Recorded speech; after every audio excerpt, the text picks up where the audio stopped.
My benching OS is telling me to change my password. That's nice. How are you all doing? It's been almost a month since my last stream. This is stream 102. And I got one of these nifty quad cores. Hoping to prep some LN2 potentially. See how it goes. I only just restored this OS, so I still need to get Turbo V on there. But yeah, let's see how we can clock this stuff.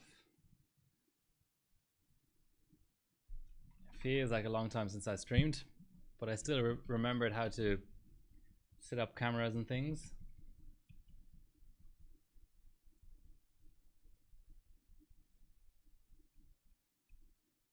Whoops.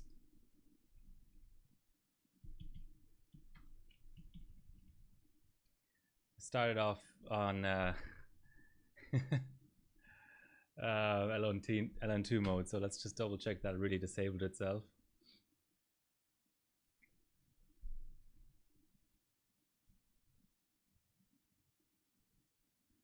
Yeah, whatever, you get the idea. There's a rig there somewhere underneath that ITX board. I'm not too... Let's just take that out actually. Yeah, and it's cold now. It's really weird. I can set my chiller to 15 degrees and it's actually not it's not a big deal. Turn that off.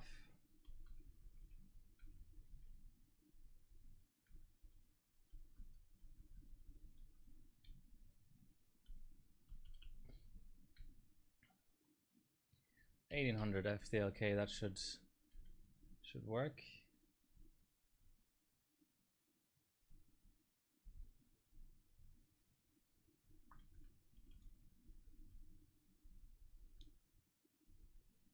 Where's LLC and all that good stuff on this thing?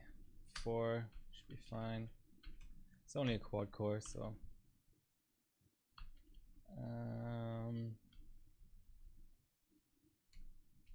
don't want that.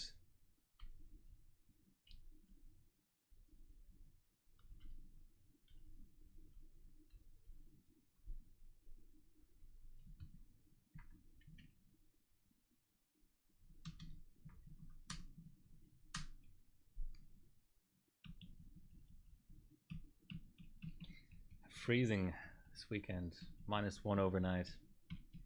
Very, very rare. And there's some snow in the mountains. Australia actually does have snow, believe it or not. Okay, so that's 1800 FCLK. I probably would want to start off there. Let's try 3600 auto 40x GRAM 1.65, let's say, core on manual and 1.4 core.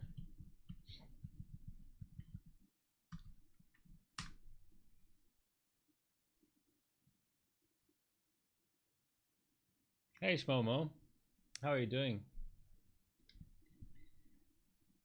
Yeah, I was gonna say not my typical hour to stream, but what is a typical hour to stream for me?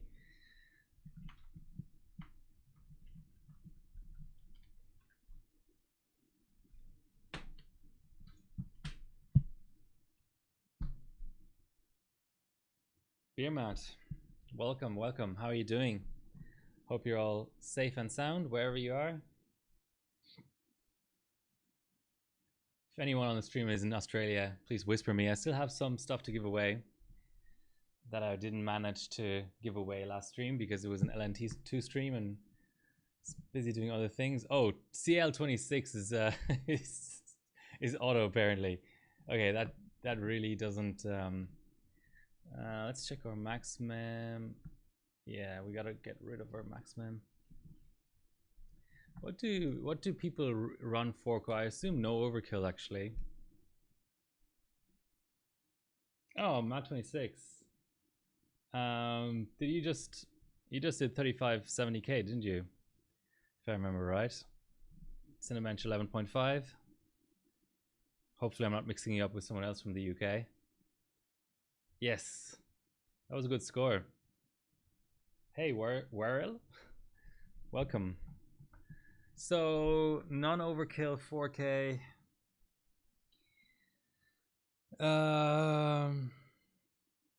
Let's just do without a maximum.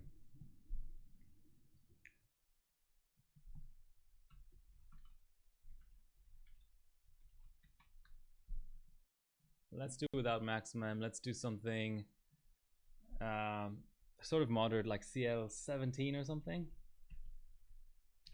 Geekbench, yeah. You know, the few platforms people sort of make fun of League as being a bit of a where's the bloody reset button on this board? Over here somewhere. People make fun of League for scatter benching, but the platforms he benches, he's actually quite good at. He's quite good at Haswell and Ivy and stuff like that. Sandy maybe as well. So is there a nice preset here that we can use, like a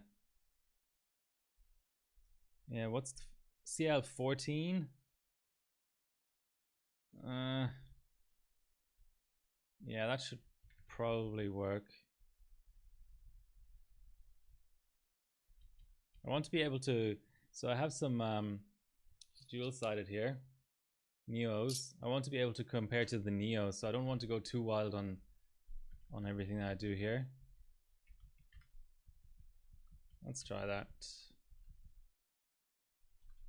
That might have flipped the memory multiplier though. No, it didn't. Okay.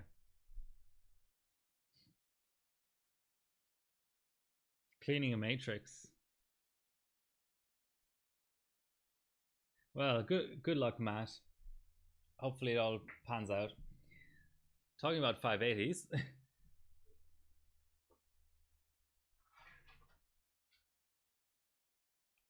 This is what I was trying to run, and what frustrated me and made me sort of pause benching for 2 weeks was dual 580 lightnings for 3 Mark 03 in XP on Z590, and that is hard, I figured out. It's a 67 pointer though, so, and Big Block has it currently, the gold. All right, so I think we should have respectable timings and things now. Yeah, C4 14, and do we have all our memory.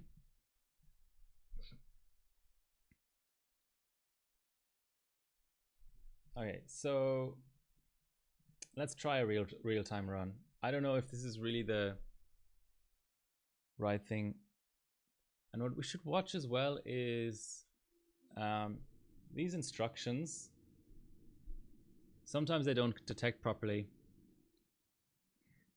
So what I was running into with the 580s was they don't clock very well on air, and I didn't really want to get all involved with the chiller and everything.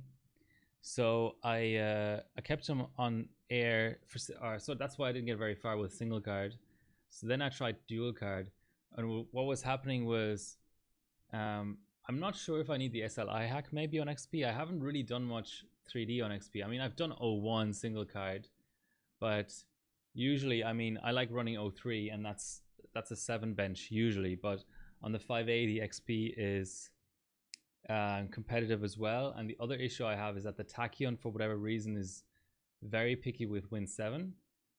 It's really weird, right? So it can detect the USB in order to install off of USB, but then on the first boot it never succeeds. And believe it or not, both the extreme and the retail buyers for the tachyon don't have the option to just flat out disable all USB ports, because it's got PS2, right? So I don't care if I have 0 IO. All I need is the PCIe slots to work and the PS2 to work, but there's no way to disable USB. So I'm not sure, I'm not really knowledgeable enough with hacking OSs to sort of strip out the USB after the fact, or I don't know how you would do it.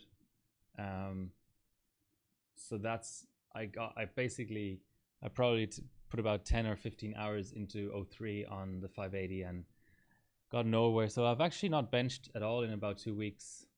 And the other thing that happened was I was trying to sell, because graphics cards are going gangbusters at the moment in Australia, probably worldwide. I was trying to maybe sell a 1080 HOF, but at Artifacts, and then I was trying to sell a 980 Ti classified and at Artifacts. And then I was trying to set up my streaming rig with, I sold my Vega Nano, which I bought for 600 Australian and sold for 860. I can't believe that a card as old and low end as a Vega 56 would sell for that much, but okay, I'll take it. So that was in my streaming rig. That inspired me to try and get the 1080 going in the streaming rig. Or now, sort of the newest card I have now that I'm selling my newer cards. I sold my 1070, sold my 1080, sold my Vega Nano. I'm in the process of selling a Vega 64. The next newest thing I've got would be like a 290X or a 980 non-TI Kingpin. But the 980 non-TI Kingpin, actually, what it has for outputs is DVI, a single HDMI, and then 3 mini display ports. And believe it or not, in the kilograms of cables I have, I don't actually own mini DisplayPort to DisplayPort. Like, what you more commonly want is mini DisplayPort to HDMI. But I have these old Dell monitors that are 16:10, and they don't have HDMI. They only have DVI and DisplayPort. So I'm already using an HDMI to DVI cable for one of the screens. But then, since I have no more HDMI left on the card, I would then have to use mini DisplayPort to DisplayPort. And I caved. I bought something online, didn't arrive. I caved. I'm sorry to say, I'm ashamed to say, I paid 30 Aussie dollars for freaking DisplayPort to DisplayPort cable. Like, for whatever reason, HDMI to DisplayPort, mini DisplayPort to full-size HDMI is way more common and way cheaper than just DisplayPort to DisplayPort, mini DisplayPort to full-size DisplayPort. Try to understand the logic behind that. The HOF, it just crashes in Artifacts on driver load, but it's still got VAS on it, so I might I might just give it a wash in the dishwasher. I'm not giving up hope. It's only been cold once.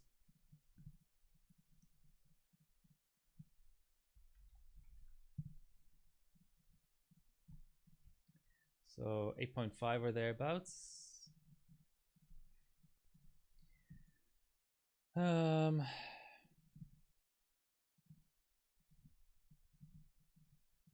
I wonder how much more yeah, hi White Shark, how are you doing? Hope you're all safe and sound. Yeah, I'm sort of, so it's positive in a sense, right? Like, I've realized over the years basically that I don't do very much 3D non-legacy 3D benching. So, you know, Vantage, Firestrike, Time Spy, Port Royal, I don't even have cards for. So now, did anyone see if the Encore was, I assume when I force FCLK in memory like this, it stays 1:1, but I'm a bit paranoid. I feel like maybe I should explicitly set it to 1:1.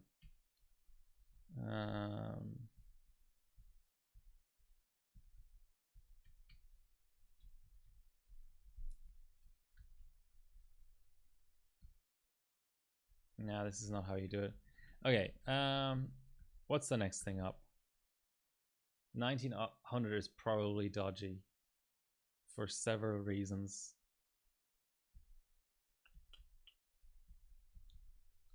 Let's try it. 1866. What's the worst that can happen?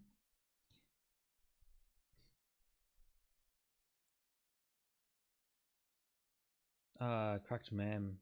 Ooh, 1866 works. That's good.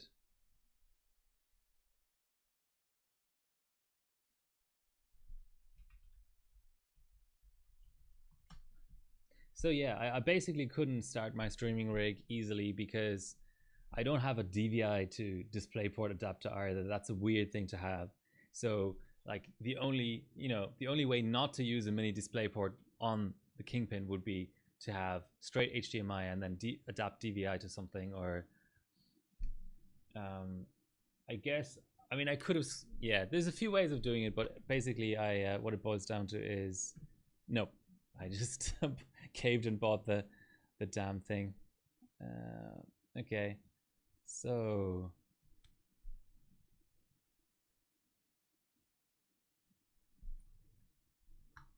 let's actually even just look up what we're doing here.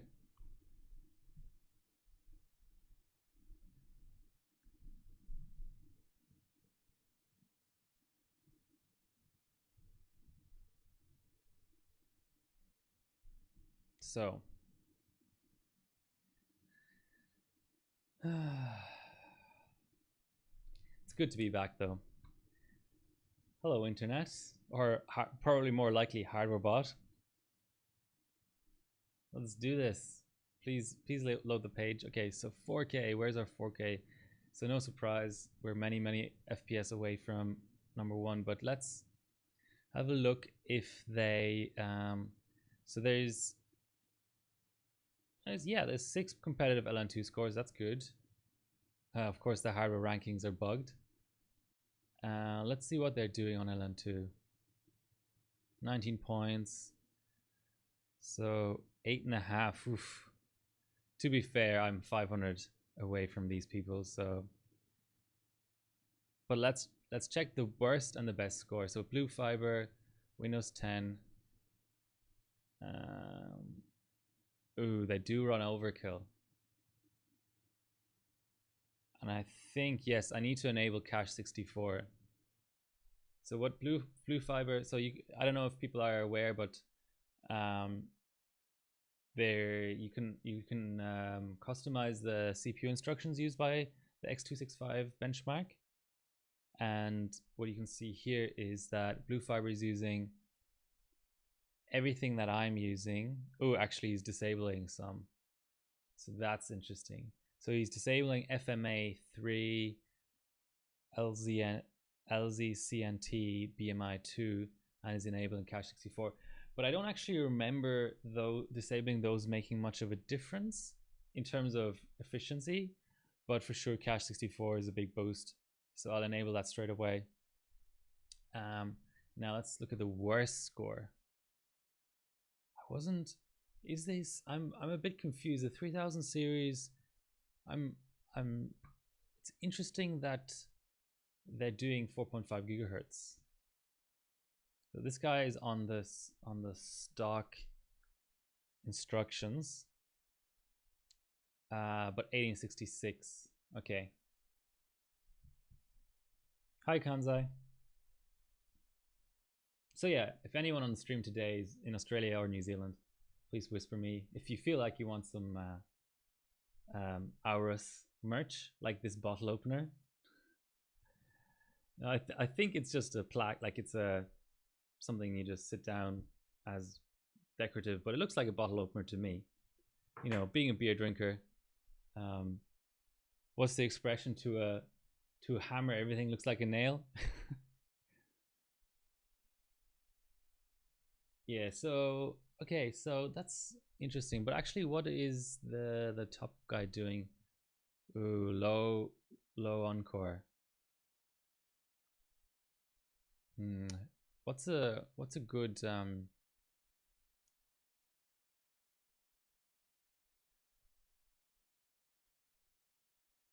don't know how I got here, but okay.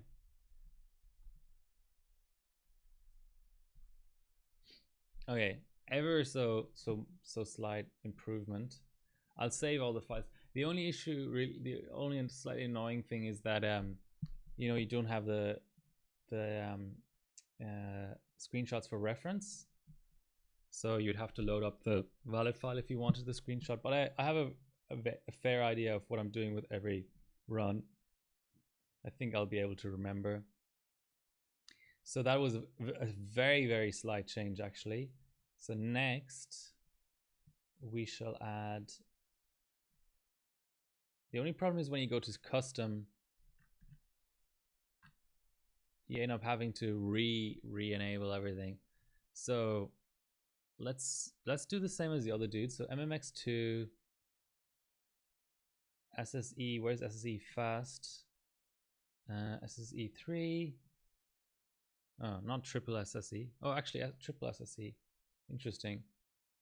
SSE 4.2, AVX2, which I don't think this chip has, but it won't hurt having it on. LZN, where's LC here? What a pain. BMI 2. Okay, and what we're adding is cache 64. And then it sort of doesn't really apply until you do the next run. So it should now flip. Yeah, so now, okay, so cache 64 seems to supersede the other instructions, or they just run out of space in that little box or something. Okay, whatever.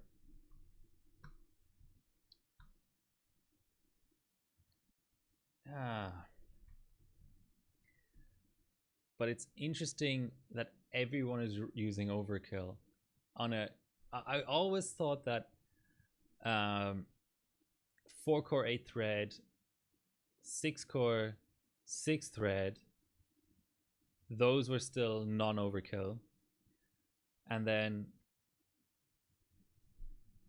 6-core 12-thread onwards you need overkill. But I guess it also depends on your maximum situation. If you can tighten up your RAM like crazy, just because of that, then maybe it's worthwhile running non-overkill, and it sort of compensates for the speed up of. Anyway, it's all very architecture dependent.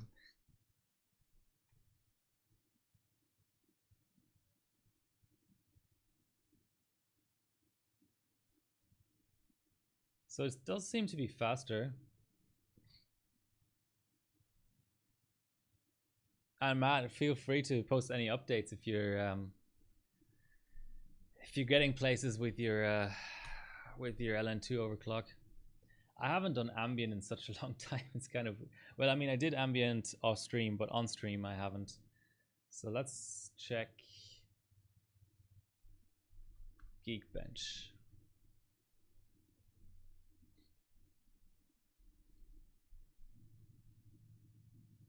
It's sort of irrelevant how high I can get on Infinity Fabric now anyway, because it'll be so different on LN2. Talking about Infinity Fabric, let's see. Can I somehow...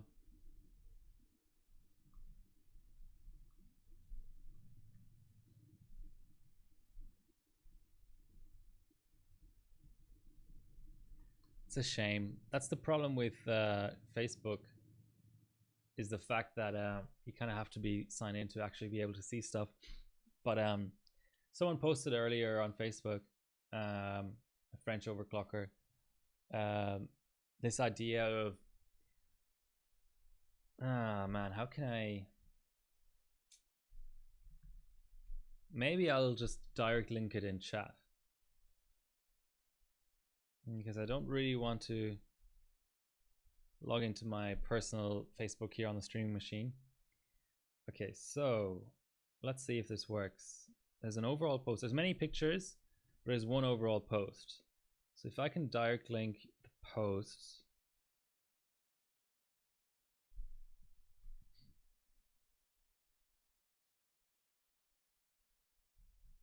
let's see. So that gave us 0.4 FPS. Okay, so each of you should be able to click on that, but let's actually check. I'm curious if I can click on a direct link now on my streaming rig and not have to log in. Yes. Yes. Okay, so let's save this score first, though. So this is the post I'm talking about, which I'm going to come back to as soon as I save this score and start an overkill run.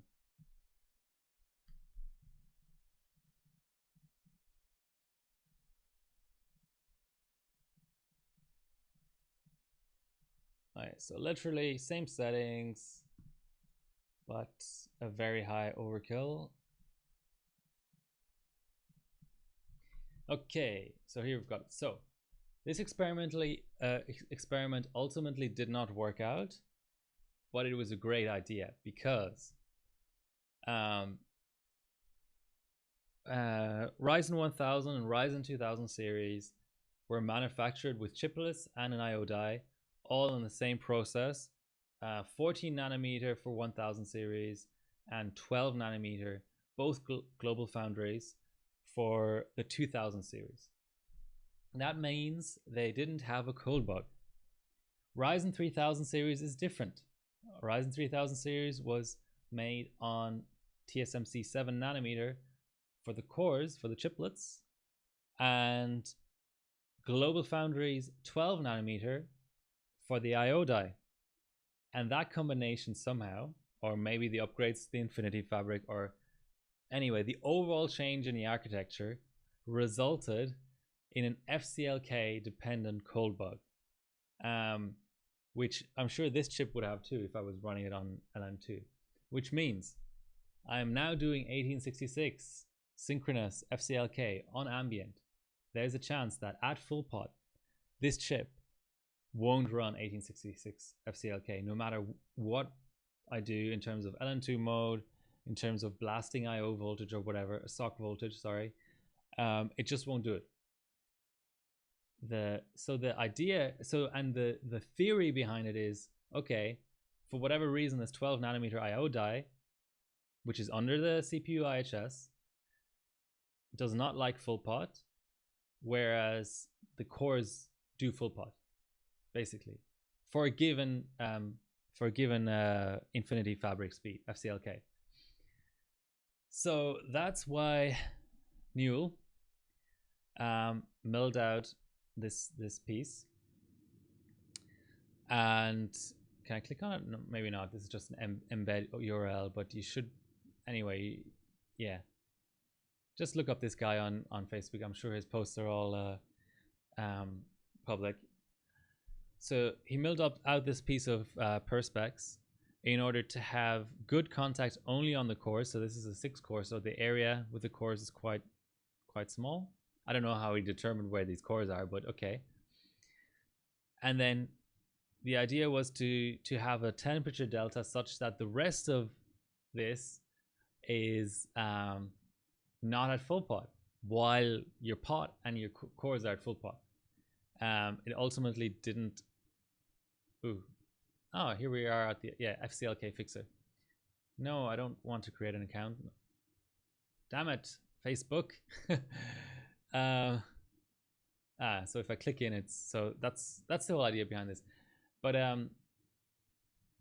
anyway, it didn't really help. So let's say if the chip without this treatment did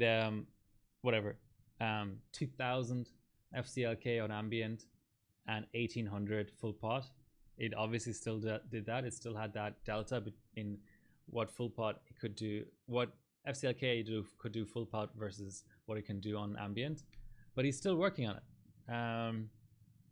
Maybe there's some sort of fix, some sort of improvement on this that is required for it to eventually fully work out. But it's such a cool project.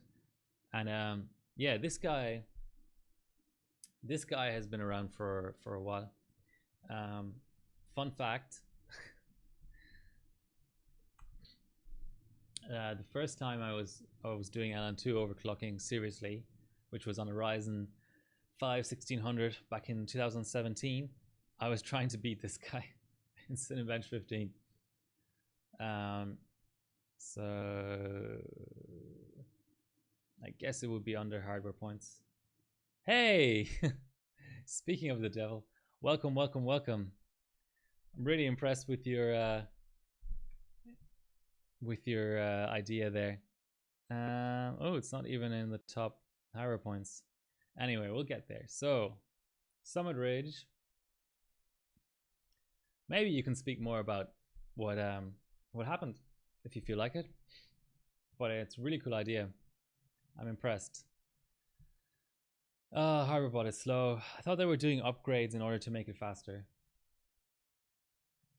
A long time. Okay. So I was finding the only 3000 series I've seriously run under LN2 was 3600 non-X. And there I was finding I could do, I think, 1800, 1833 or something on ambient. But then I had to go down to 1600. And even at 1600, people always talk about how you should only go up to 1.55 for the SOC voltage. At 1.55, I still had a really, like a very, very, very slight cold bug. Like maybe like 5 degrees or even less. So I went to 1.625, which is a lot. That's some people would call that the kill zone. But that's what I needed to get rid of cold bug on the 3600 at 1600 FCLK. Minus 40. Yeah, this, I think the 5000 series is worse, right? I think 3000, from what I have seen, is pretty, it behaves pretty okay. But 5000 series has a lot of chip to chip variants. I haven't overclocked it. It's too expensive. Yeah, nothing you can do about it. So the very first time I did some LN2 overclocking before this, but it didn't really amount to very much. The first time I produced some good scores, I would say, well, for the time was, so this was May 2017. This was the gold at the time. It's now bronze. So it's a 5000. Wow, this is really old because the CPU Z doesn't even really recognize the chip properly. On the Crosshair 6, 1.87 volts for 5G. Those were the days. And I beat it by 60 points in the end. Oh, I rebenched for a Challenger division. Wow. Okay, where's my other score? I think this was my original.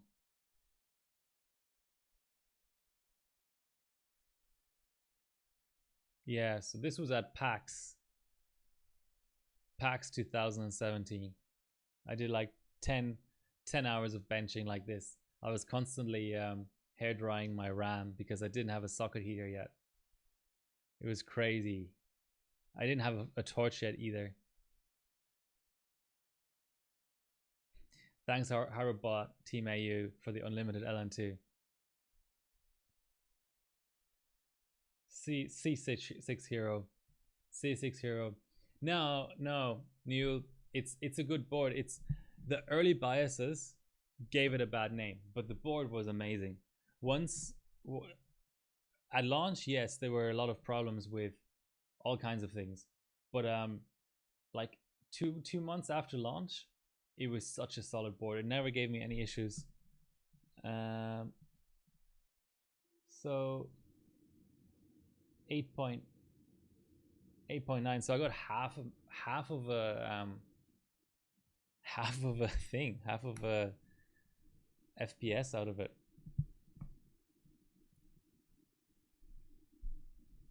Yeah, sleepy crosshair.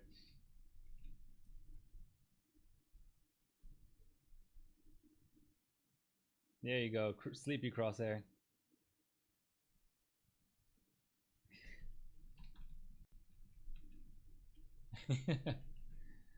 No, I wanted to go into bias, my friend. Okay, let's do a 4.5 run. Well, let's attempt one.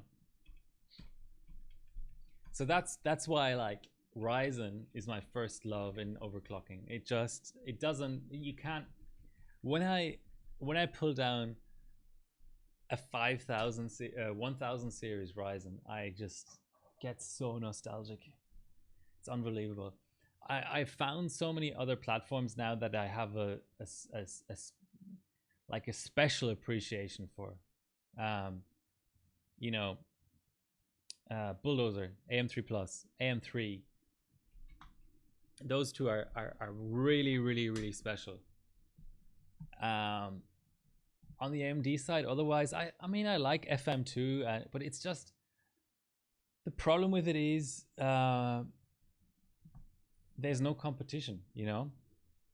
Maybe for valids, but there's no benching competition. Whereas Ryzen 1000 series, 2000 series, 3000 series, there's just enough subs, enough hardware points that you get a sense that you know, you're not just clicking buttons, you know.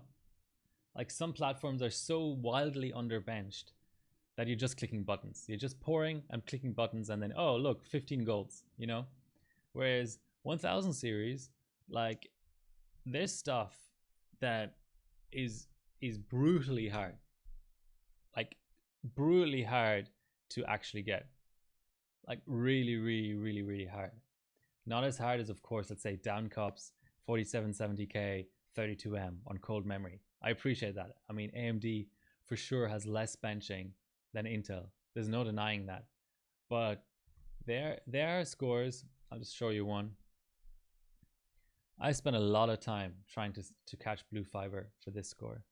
I got close. I 0.07 FPS, but I never got it.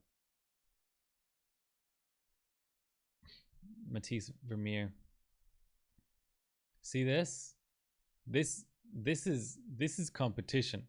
Like, I chugged through a lot of LN2 for this score. Like a lot. I eventually just sold my chip. Like, when you're that's a nice picture actually. When your IMC is so screwed that for 4K overkill you have to run 2400 C11, you know you're in for a fight. I've got my cache 64. So let's see.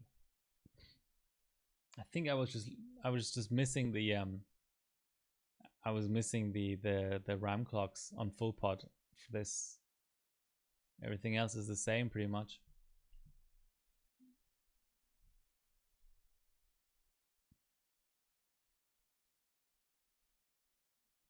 Can improve a lot on hardware and software side for 5000 series, you mean?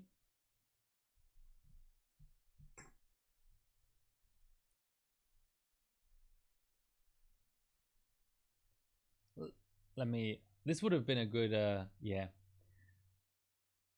Guys, feel free to put your own favorite platforms in chat. I mean, for me, I think it's really hard, but if I had to say something, you know, if there was one platform I had to bench until the end of time, I would say AM3. Just because of the variety of it. You've got the 6-core. Well, it's severely, I have to admit, as much as I like that platform, it's severely lacking on the RAM side. You just chuck some hypers in and forget about it. So that's a bit underwhelming. But Ryzen 1000, the problem is it just wasn't benched, you know. It just I'm running real time. That's no good.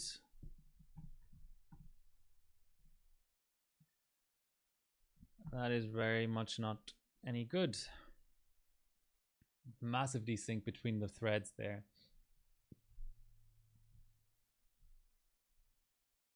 Like here, 46 pointer for Cinebench. That I think is actually the most benched bench. I may be wrong, but I think this may actually be the most benched bench on all of AM4. That's restricted to only golds. And by points. Yeah, there we go. Now, yeah, I think I just had the best chip there, to be fair. But yeah, it's pretty cool. I'm surprised it's 32 hardware points for 3900X. That surprises me. So what's 11.5? Okay. Yeah, just 26 points. I wonder what else stands out on this platform. Yeah. Non-X. 3900 non-X. I didn't do any launch day benching for 3000 series. This is the first time I'm really benching 3000 series. Plus 20. Wow. That's crazy.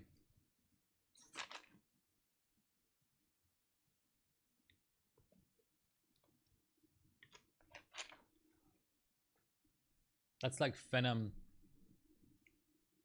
the original Phenom. Ah, 1000. No, are you sure that's not a bias thing? I benched 1600 and 1700 non-X. I did a bit of 1500X, 1600X, 1800X. Maybe I'd launched the bias. Maturity wasn't there.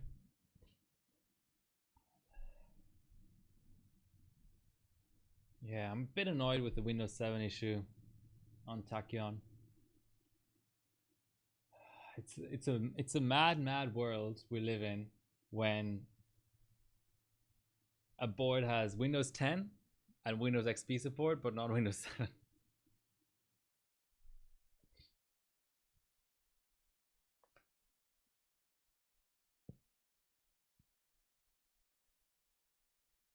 It's always good to get to see some some single card action, some globals action for 3D Mark 01.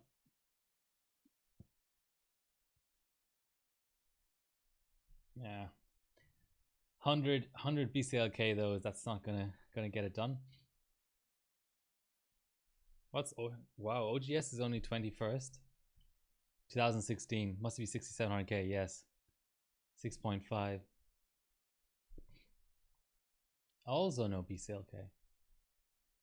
Come on, tell me Bullant has it.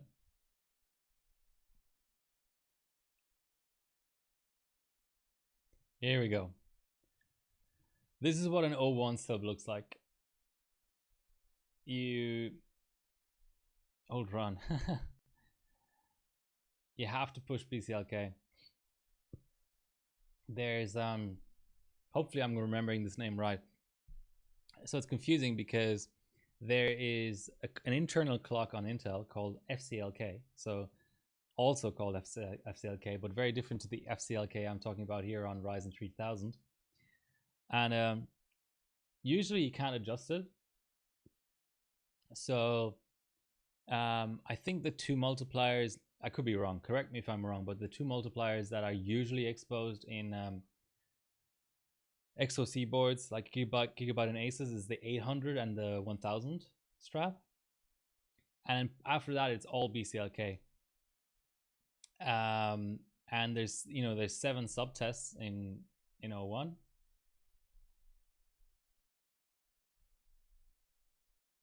For those who don't know, here we go. Kara high and low, Dragons high and low, Lobby high and low, and Nature. And Nature especially scales with FCLK, as insane as that sounds. So you have to push your BCLK as much as you can push it, which means running very strange ratios, like you're here at 6.5 gigahertz, but you're on 41 multi, and you're here below 2000 memory, but the multi is like whatever, like a 1600 strap or something. Let's see if I can compare it to an adjacent run that doesn't have. If we actually see Nature scaling, because Nature doesn't very much run to run. If we see Nature scaling, that would be kind of cool. Okay, this guy's on 160. I would imagine Elmore also has it set, but wow, we're really going back in time here. 6600K for 3D. Not sure I've ever seen that. Okay, so these guys know what they're doing.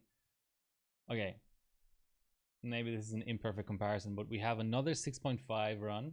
So this is 6.5 and this is 6.5, but this is at flat BCLK. Hopefully we see scaling here. 2.8 versus 2.96. Okay. 2.84, 2.96. And I'm not the world's biggest 3 Mark 01 expert, but as far as I can remember, nature doesn't scale, like doesn't have much run-to-run variance. So that is actually the FSLK scaling in effect. Okay, so we're at 9.5. We're not last anymore, right? We're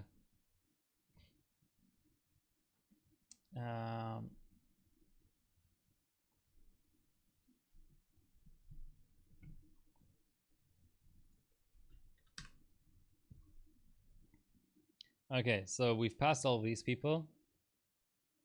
But how come this guy is whole 100 ahead of us? That's a lot. Do we see much desync? Ooh, we saw quite a bit of desync actually. That will knock back the score.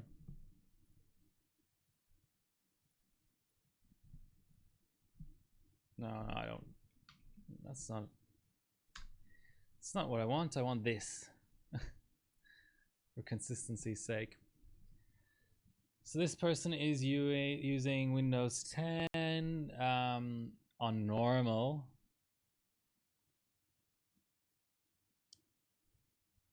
Oh.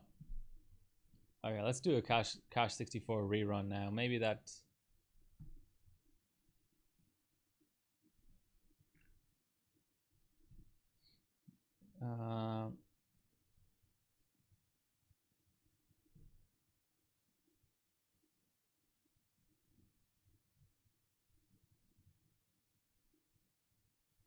This is all right, isn't it?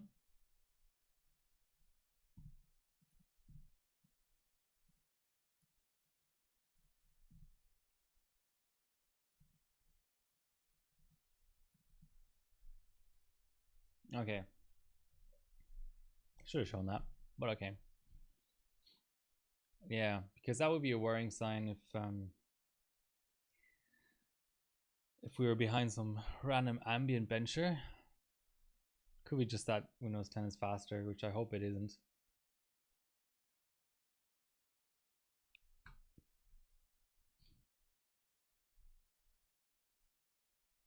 Florent 18, welcome to the stream and thank you for your follow. Much appreciated.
Just trying to sign into my Google Docs to all these sign-in issues to have a look at 3300X scores.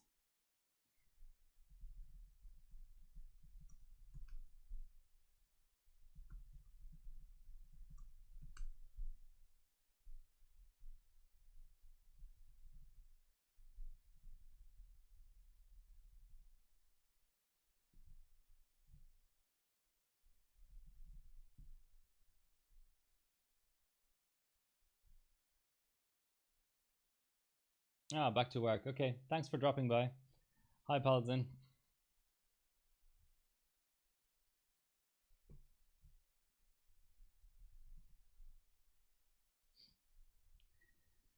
All right, well, we should pretty much be able to look at it here. So Obviously, the big prize is Geekbench Multi. I may run a little bit of that later because I have it on this OS.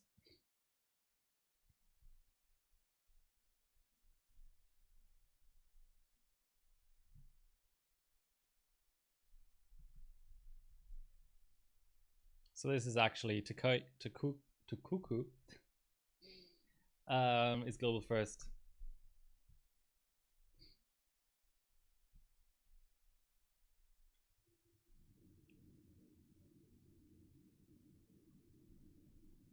At 5.7.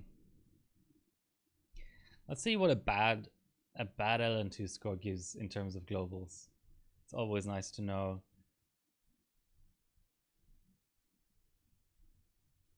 So this is still 60 globals. It's not bad.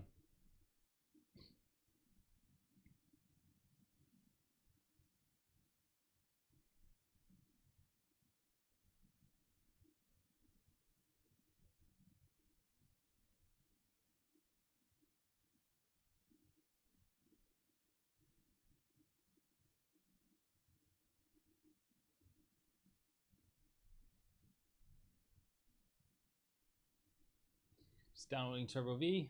Oh.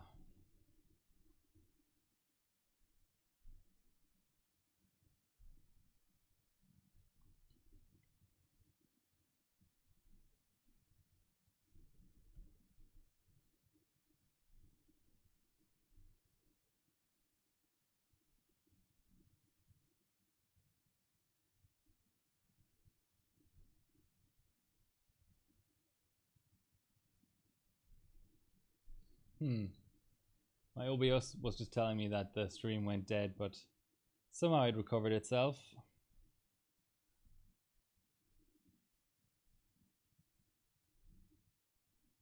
Actually, where's Zen timings? Zen timings could be fun.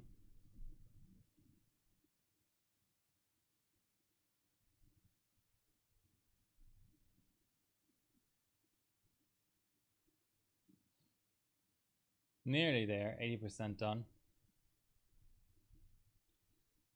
But yeah, this is the prize. Where's the prize? I think 5.7. Geekbench isn't the heaviest bench in the world. 5.7. I mean, I was doing 5.5 pretty much all day on the 3600. So, oh, look at that desync. That is rough. That is really rough. Look at that desync. 5.1 versus 5.0. Oof.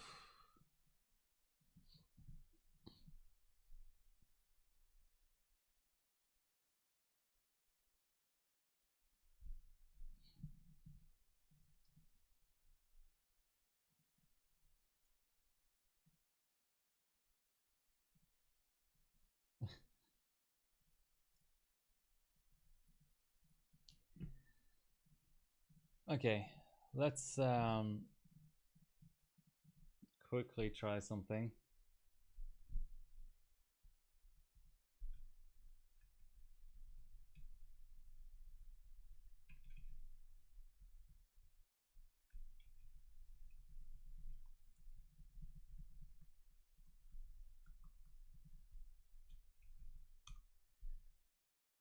So that was, at least from a memory perspective, was rock stable, even overkill with no max mem. Let's try 1900. Hopefully I'm not running into any sort of RAM limitations.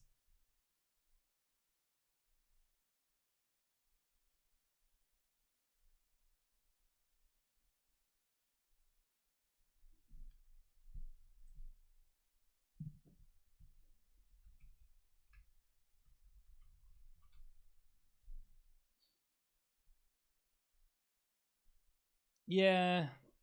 Wow, 31 degrees in Moscow. Nice. Server usually is good for X265. Except for like ultra modern platforms. Let's just have a look in Zen timings.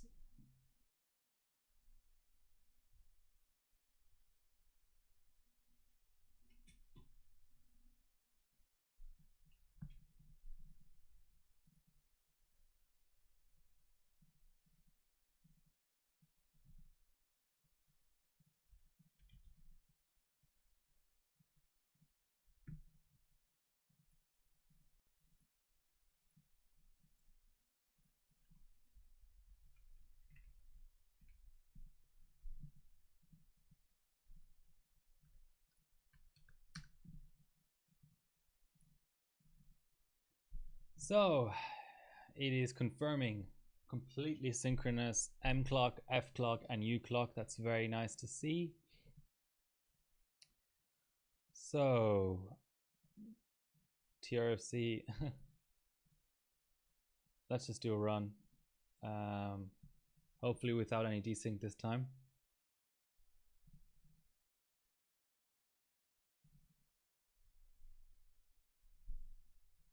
Let's just actually just do okay. So we want the main ones. We want AVX2. That's the one to take to get all the other stuff. Okay, and cache 64. Where's our cache 64?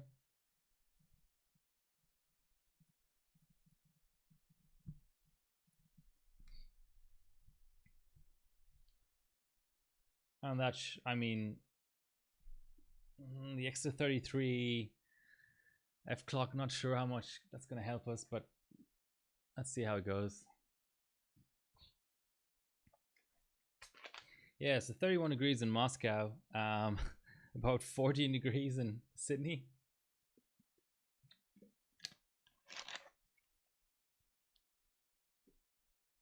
Let's see.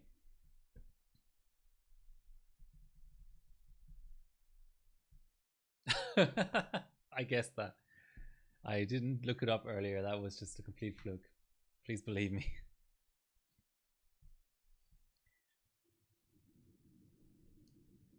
Yeah, so I think Core. Ooh, what's that? What's that CPU Z bug?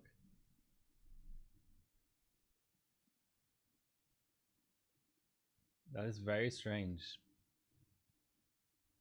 I'm not gonna say fake, but so it's on the Godlike and on desynced memory controller. Okay. Is anyone running synchronous, I wonder? What about this guy?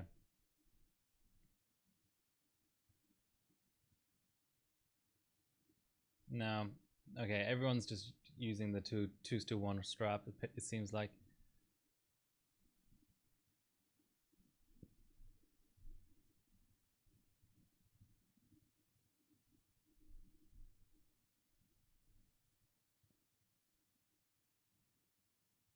Yeah, okay.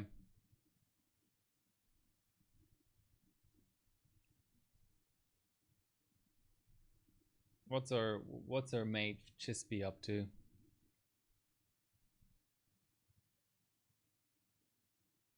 So this is the 4K stuff now. Yeah, everyone's running synchronous.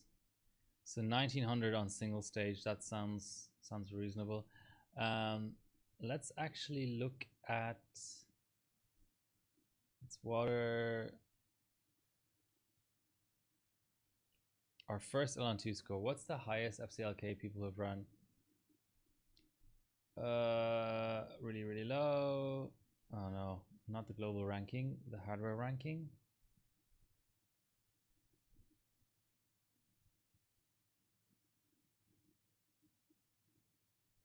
Yeah, everyone's just given up on trying to run a high FCLK, I think, with these really long runs.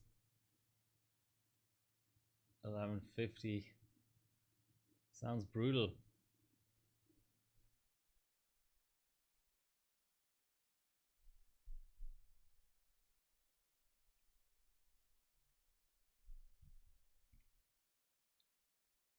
Oh, looks really brutal.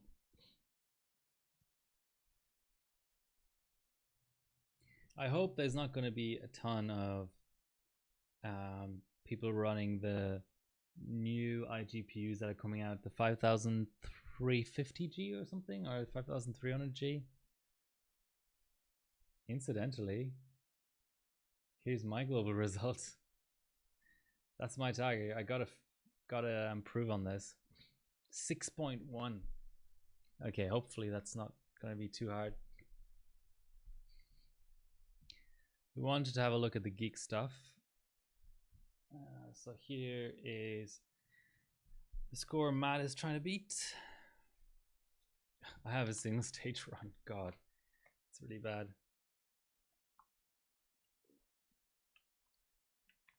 I'd assume PSC. Let's double check, but I assume PSC.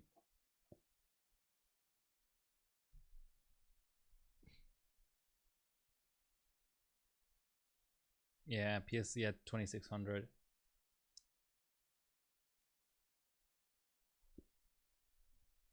$3570K is fun.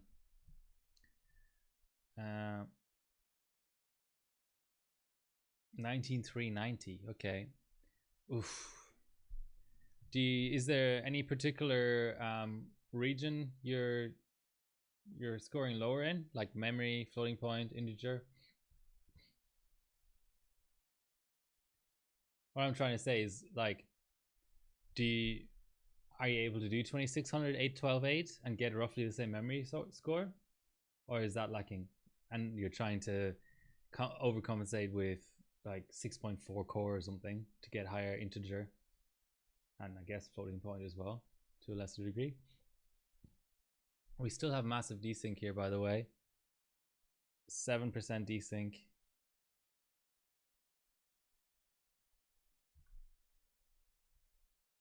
Um,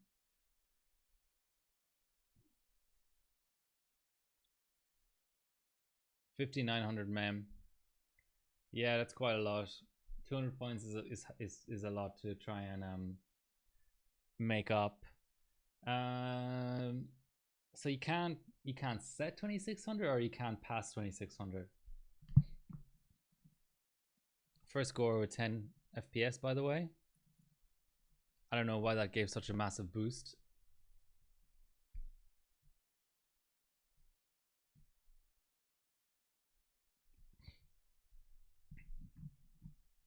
I mean, I assume your sticks are capable of it, so it's just a question of blasting like system agent volts or whatever.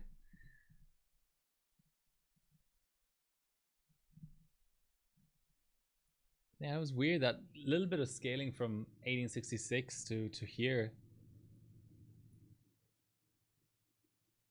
Maybe I just set the capabilities correctly.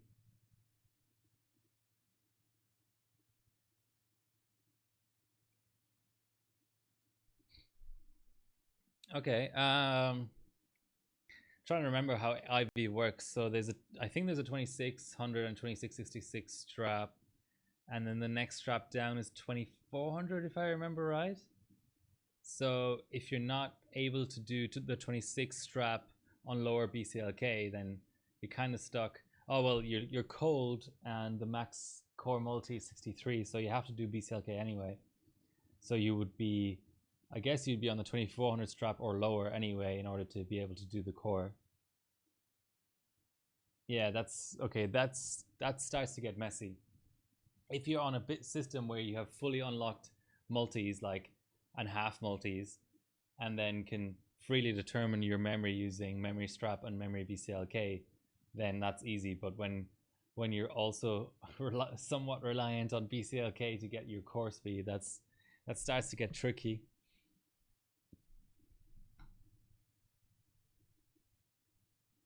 Now, good luck with it. You're not that far away. Maybe just a couple of reruns.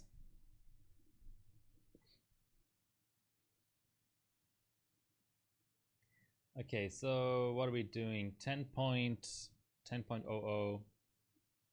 So next one we want to get to is Hexa.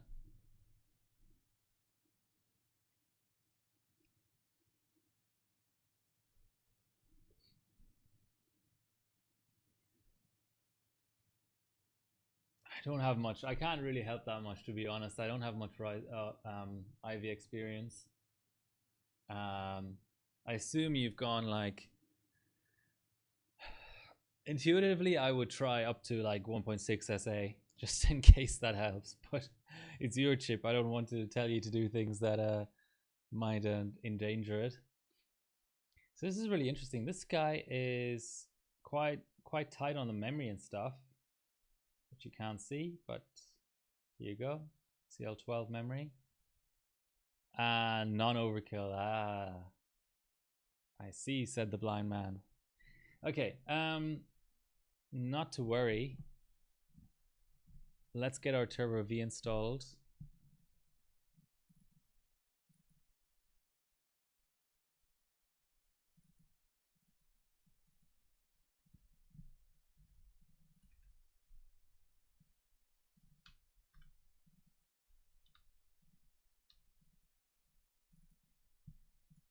This will probably necessitate a reboot anyway.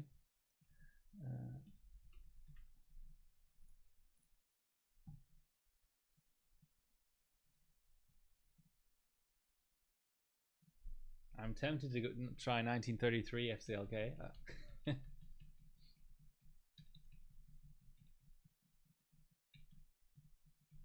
And yeah, so that's, you're sort of stuck there. I was gonna say, oh, just up the BCLK in OS, but clearly when you're at 110, then you're also sort of reaching potentially chip or board limits for BCLK independently of RAM or IMC limits for BCLK. So that starts to get very, very tricky very quickly.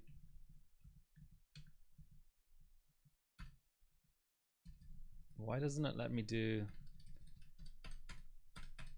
Oh yeah, let's try that.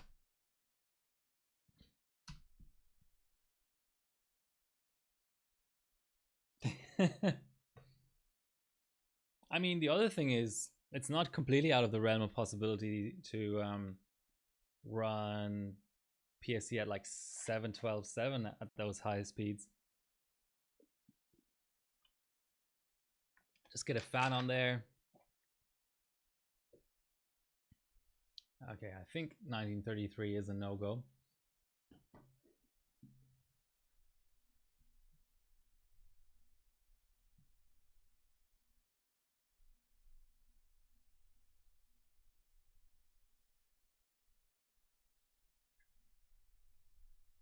It's the only problem with these little ITX boards.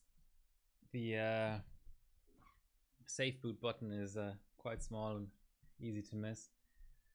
All right, I'm prepping my dual rank.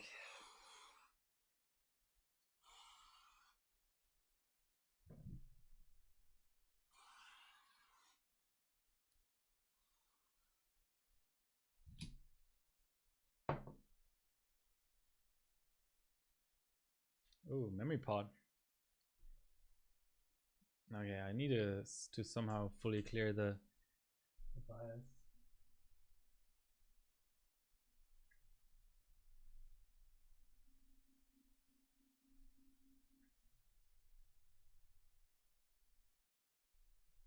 And the postcode is on the wrong side of the postcode is over here. So I'm sort of blind, but I'm not going to be pushing the RAM all that much.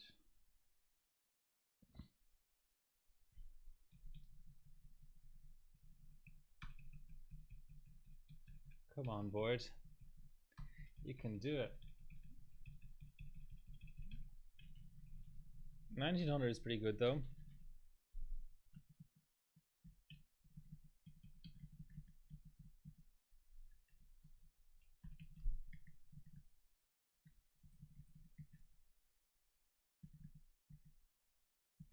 Alright, let's just try 12, 12, 12.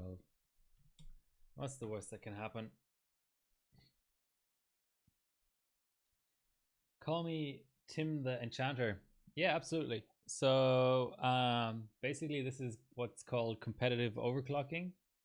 I don't know how familiar you are with it, but this is the website that we rank everything on, called hardrobot.org.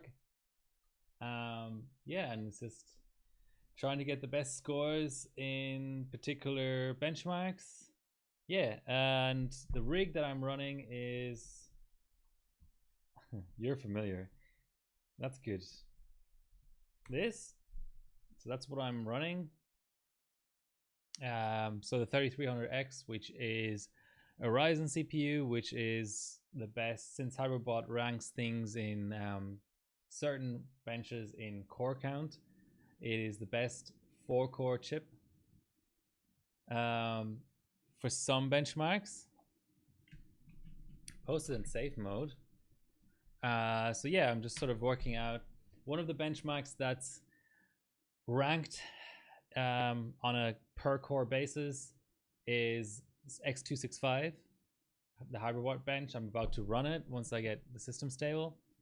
I just don't know what this IMC can do, so what I've passed so far is 3800 RAM, 1900 FCLK at, where is our timings, 14, 15, 15. So what's even a good one? Let's try 13, 12, 12, 12.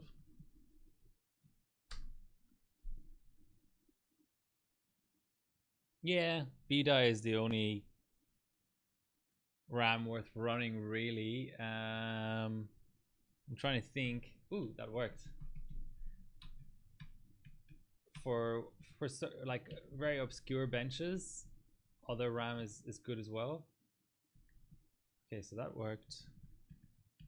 But in general, the performance RAM to run is BDI in different variations. So what I have in the system right now is a set of 4600 bin G.Skill Trident Z Royals single-sided. So it's a 16 gigabyte kit. What I may throw into the system now and try are these 3600 C14 Trident Z Neos, which are double-sided. So they're 16.6 a kit, 16 gigabytes a stick. God. And 32 gigabytes for the kit.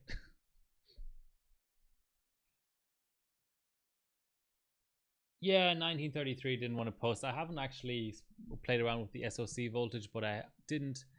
The other chip I tried was the 3600, and I didn't see much improvement there. So I'm happy with 1900. It works completely differently on LN2 anyway. I do LN2 liquid nitrogen overclocking as well, and there you have to run a lower FCLK anyway. But I'm just sort of messing around with it on ambient just to get a general sense for the chip out of no sort of particular reason. Pin to task.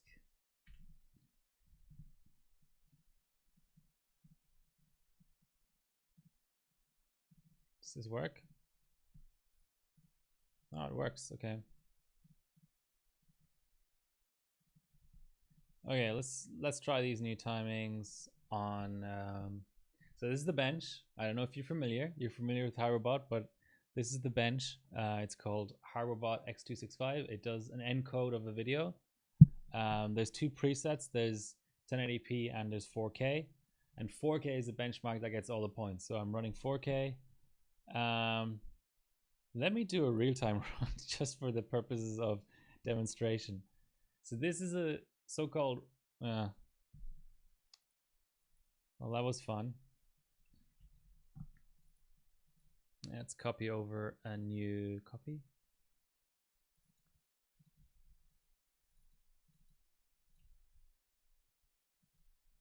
Yes, replace all them files. So one of the things that happens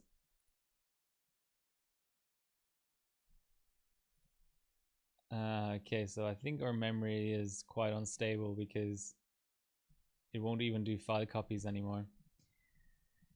Okay, we can give it a few more volts. 3 a.m. Oh, well, thanks for the support. That's cool. What we can do is, so with no maximum set, there's a limit to how much volts you can give. But what I can do is I can just gently sort of increase those two and see if it helps us. To be fair, 1.7 volts for CL13 is that's asking a lot from the kit. Okay, but 50 millivolts extra, that can be all the difference in the world.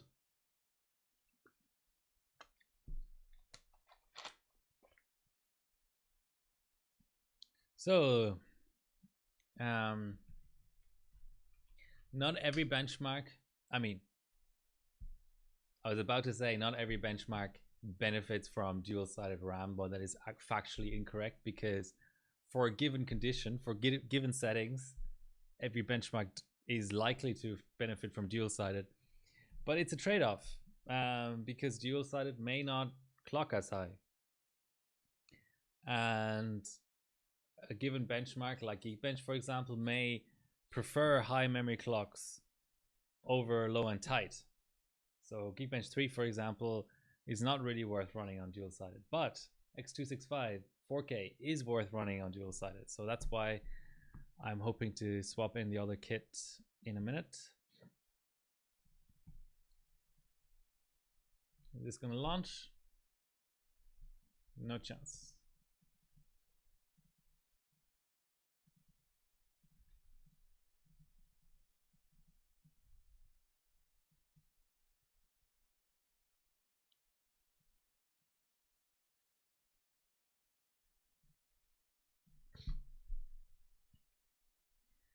I was hoping it wouldn't do that.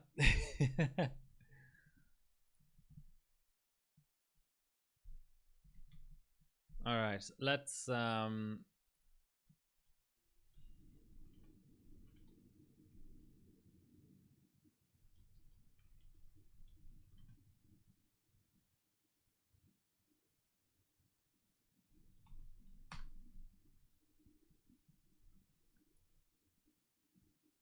see if that solves it.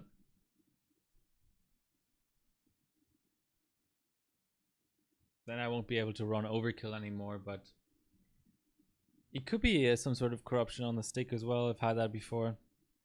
Benching puts a lot of pressure on SSDs and USB sticks.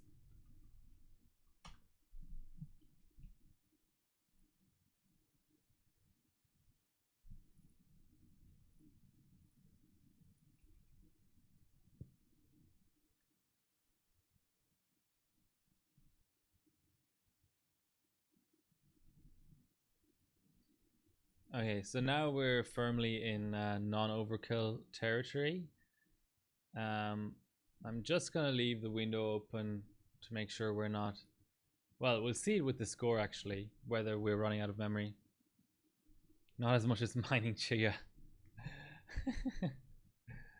Oof, that utilization is pretty rough.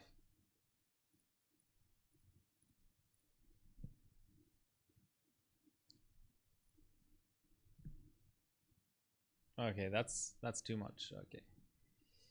Okie dokes. Okay, I get the point.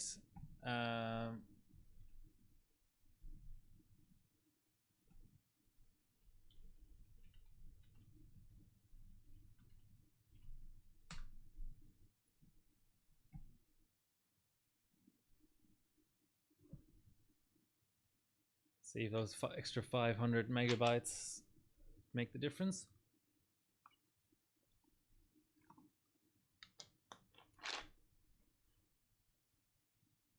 Wow, there's a channel on Twitch now called 4-Player Chess.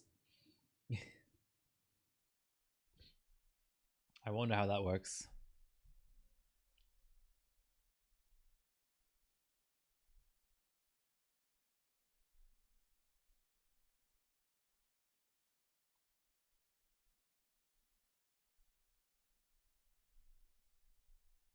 $32, 72 terabytes.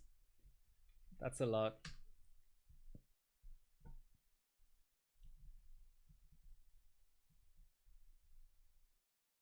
I wonder if I can show my Synology. I think I have about 10 terabytes in there.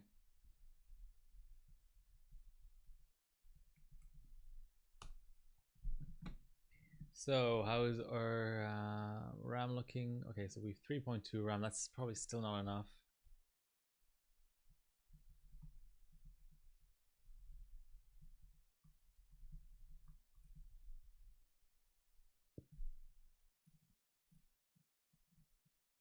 .5 idle consumption is really good though.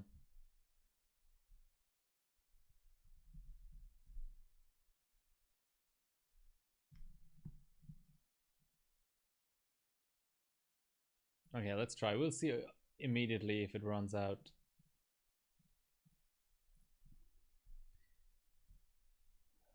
How can I?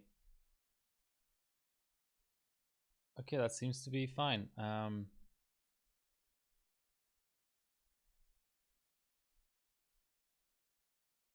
I can't even remember how to use this damn thing. I just store stuff on there. Yeah, so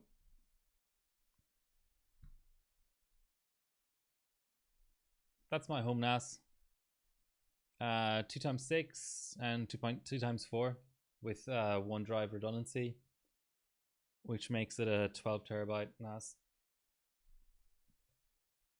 There's no crypto going on there, in case you're curious.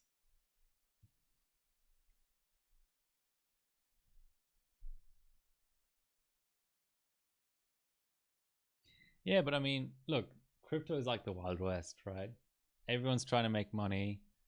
Yeah.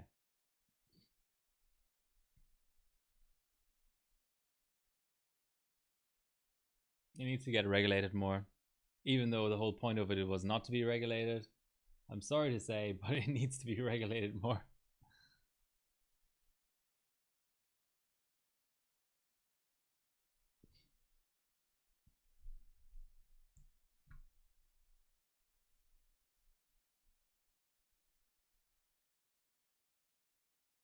Oh, I wonder what a good 1080p score is actually. That's really interesting. The speed isn't looking great, but it's running.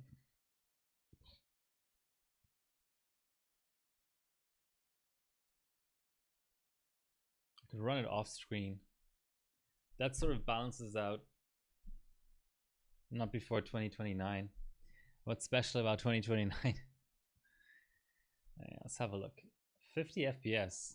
That seems like a lot for 4 cores. So Hexa with the ultra efficient run there. What about Noki? Invalid screenshot. Oh, here we go. Not even.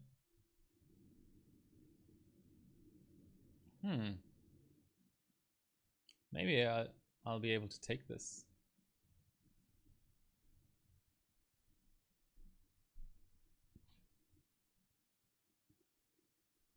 Okay, how's our run doing? It's slow, but it's passing. Okay, now let's do the same 1080p. Actually, let's see if we can squeeze in an overkill with this amount of max mem. Oh, not real-time overkill. Holy sheesh.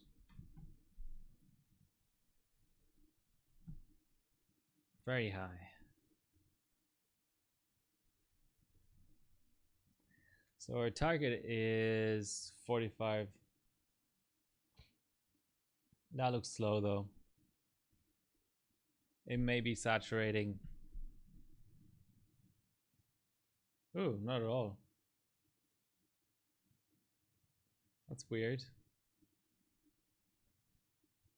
Okay, let's see. 2 more bull markets.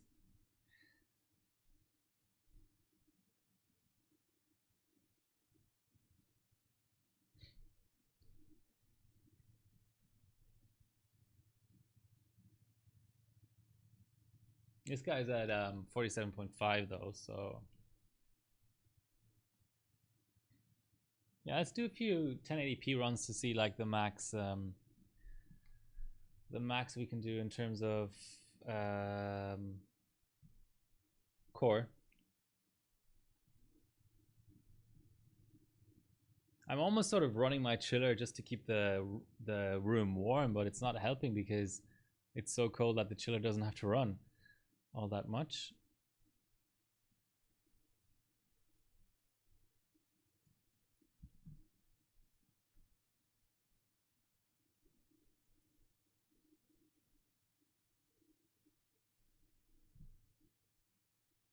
Well, it applies.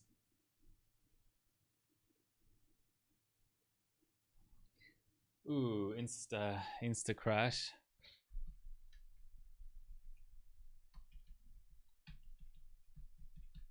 Let's see if we can tighten up the RAM now that we have that extra bit of stability.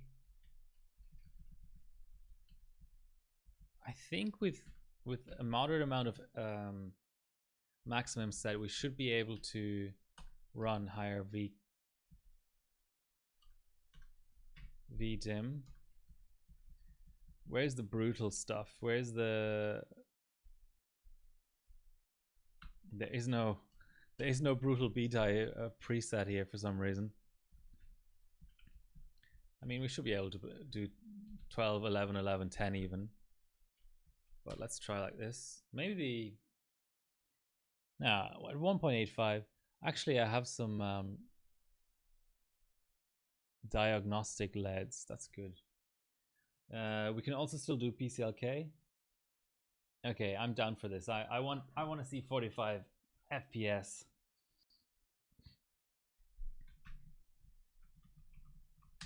Almost enough for a Hobbit movie. If someone gets that reference, I'll be impressed. Let me know. Let me know if you get the reference.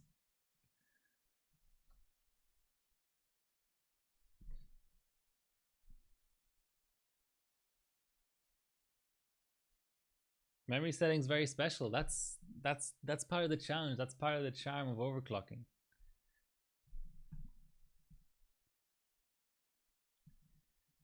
Come on, CPU Z. All right, here we go. Let's try 4.65.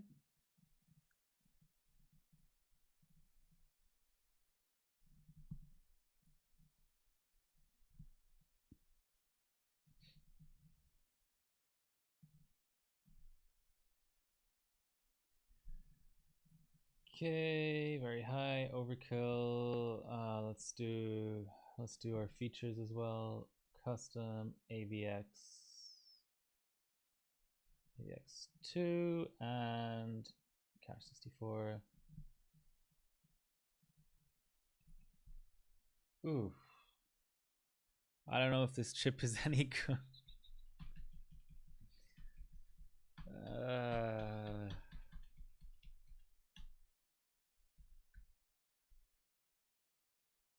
Okay, I mean, the logical next step is just get it past at 4.5 before we do too many insane things to try and stabilize a higher frequency. Okay, yeah, let's just do a run. Famous last words. Just run. Let's just get a run out. I would imagine that the RAM is good though. I don't expect any crashes due to RAM, which again, famous last words. Come on, X265.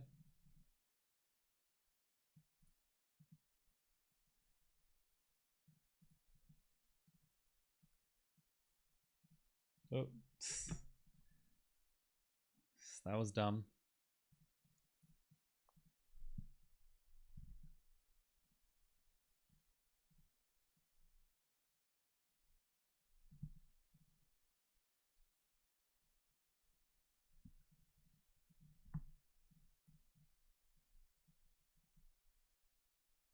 Okay, so was the core.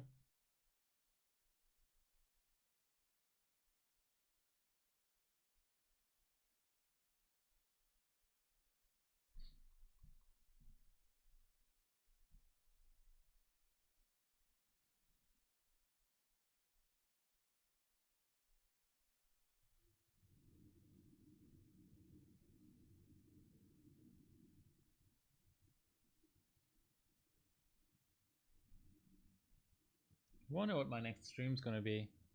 So the poll I put up 2 streams ago to pick what to stream was 3600 on LN2 or 11600 KF on LN2, and the KF1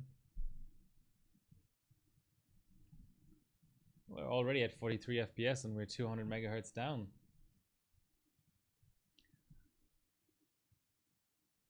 I'm liking where this is going.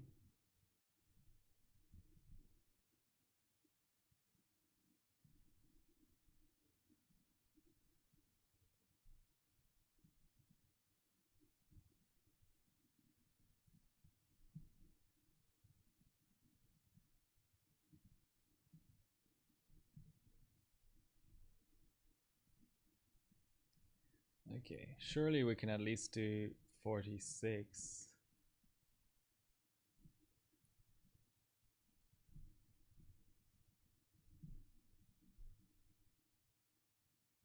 That's weird when that extra window turns up somewhere else on the screen randomly. Okay, so one of the instances has stopped. It's okay, we can give it a little bit more volts.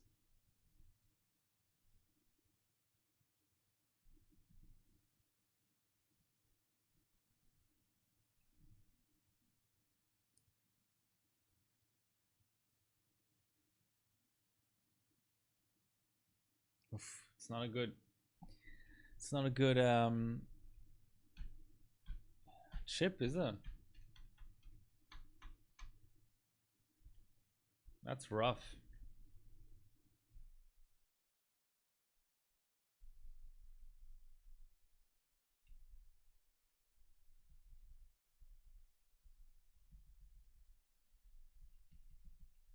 I'm sort of annoyed that there's no legit tight profile, you know?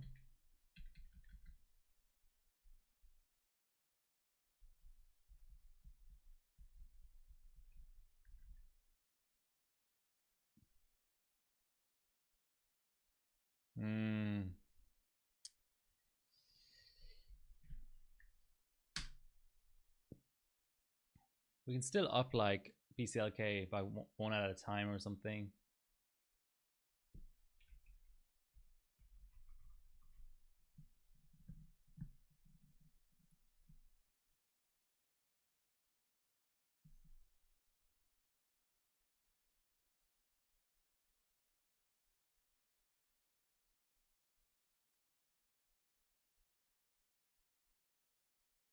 Not sure what these detection issues are about.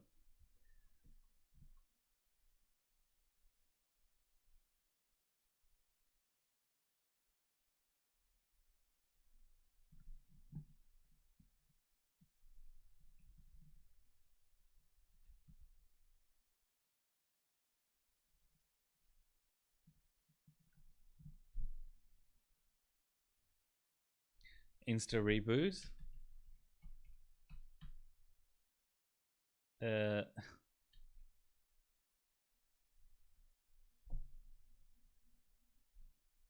now stuck on an amber light.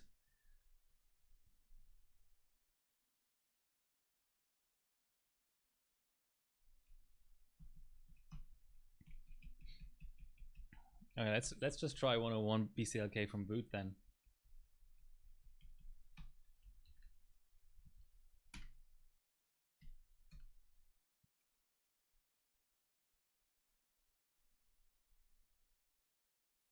Red light, amber light.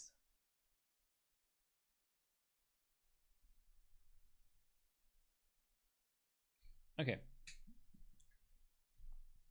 Let's cheat a bit. And see if we can gain a bit of efficiency by using these double-sided dims.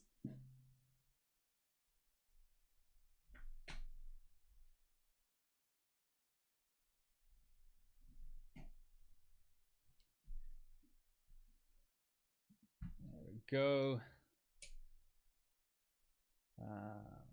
Face off.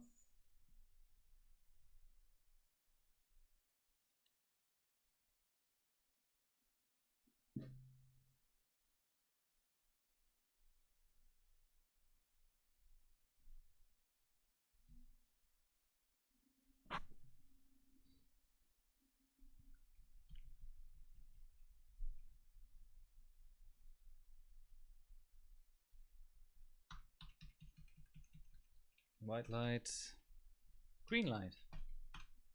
Now we should get some video output. So the really interesting thing will be, can these sticks do the same thing I just did?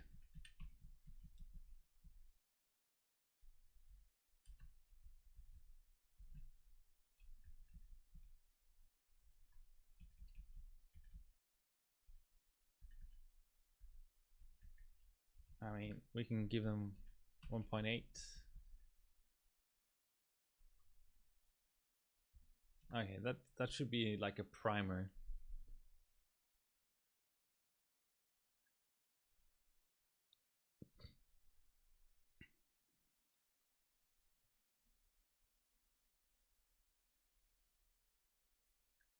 On X370 I did like 300 BCLK.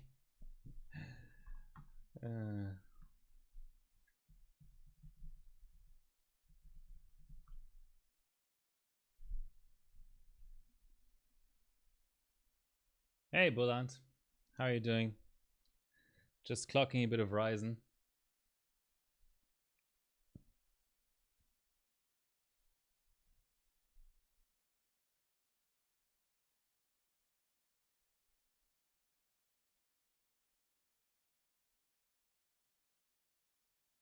Yeah, I think that's boot looping.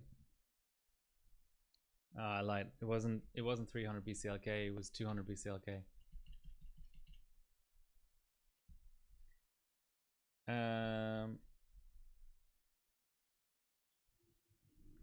So that did not work.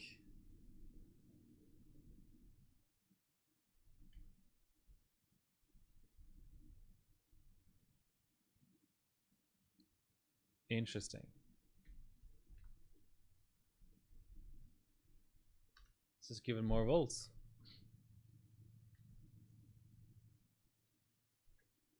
Starting to think I need to sell this kit. It didn't impress me on Intel either. Then again, I don't have 10th gen, and 11th gen is known to have issues with dual-sided.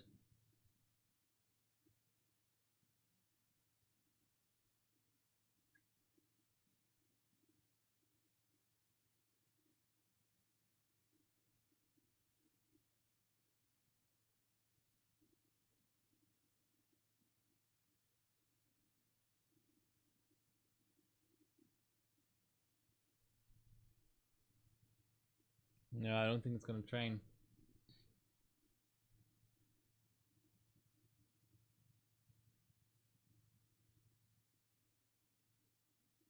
Oh.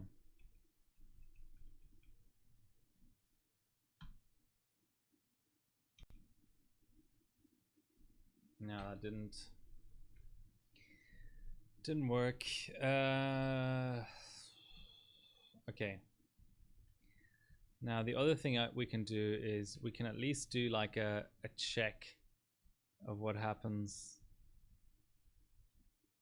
down there around 3600, because on LN2 that's where we would go. It's really not, it's not training anything up for me.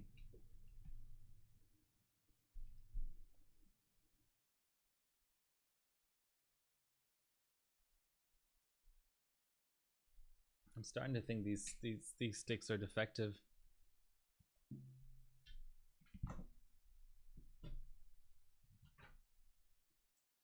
Back to the Royals.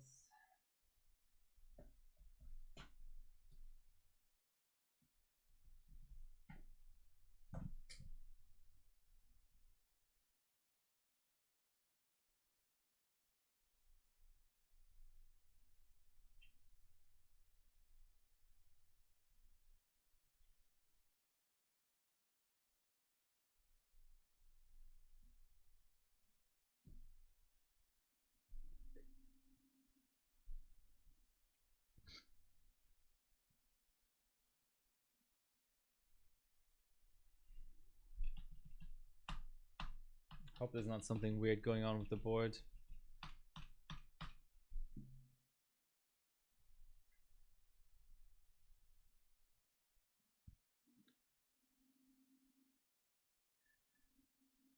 Chiller's on. Pump is on. CMOS is cleared.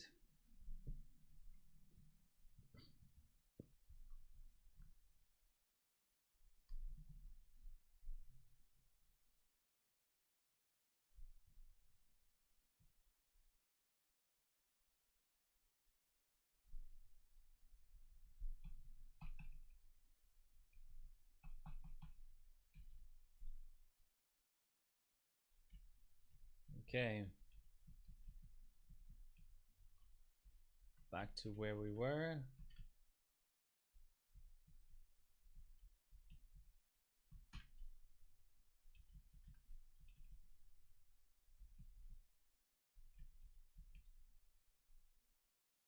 I mean, this is pretty tame. If this doesn't train up.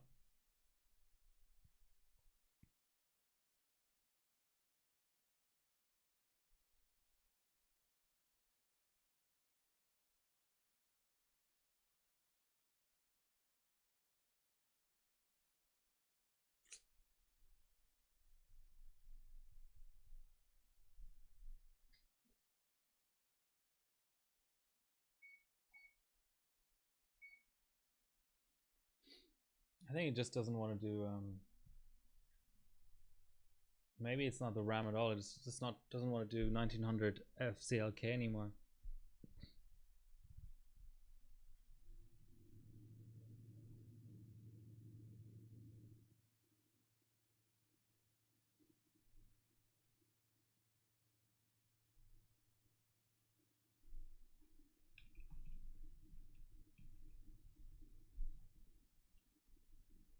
Don't think I necessarily changed anything. I think it did 1900 on auto suck. Let's double check. I don't think I saved over. No. Okay. Load optimize defaults.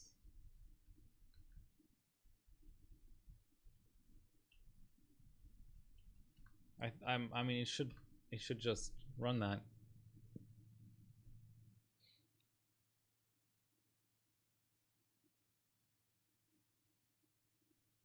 Okay, so that's fine.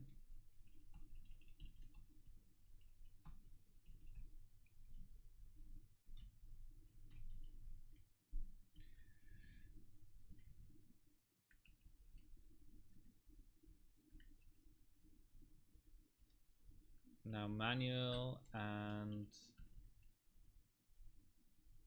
3800 on the RAM. Still auto timings. Maybe the 1.2 sock, maybe didn't like that.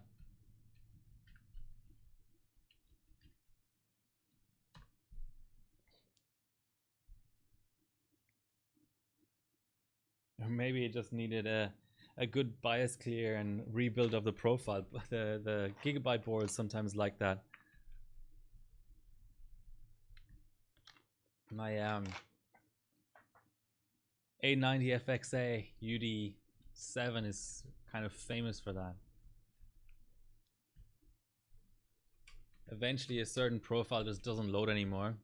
You rebuild it from scratch and it's all good.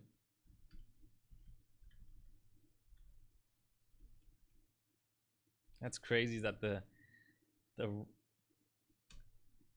okay, that's so 4000 is CL14. This one is CL13. It's crazy that it doesn't.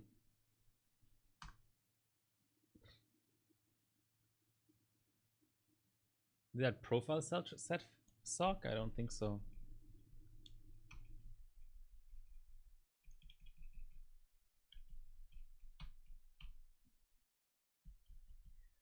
Weird. I'm just going to keep building up the profile and then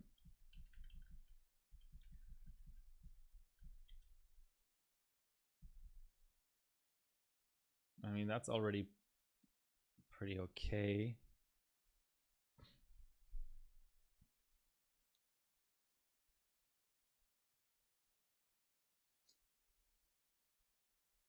Now I'm tempted to throw the other kid in again, which is a problem.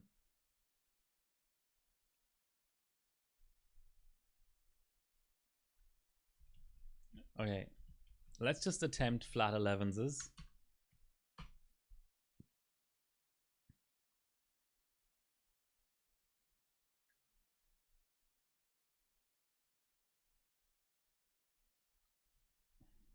Session over. Okay, so you got second in Geekbench.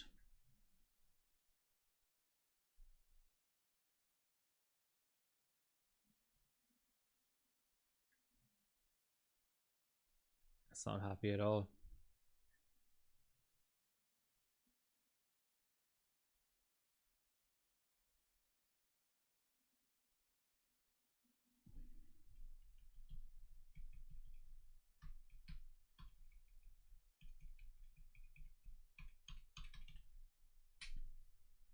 Let's try the other kid one more time.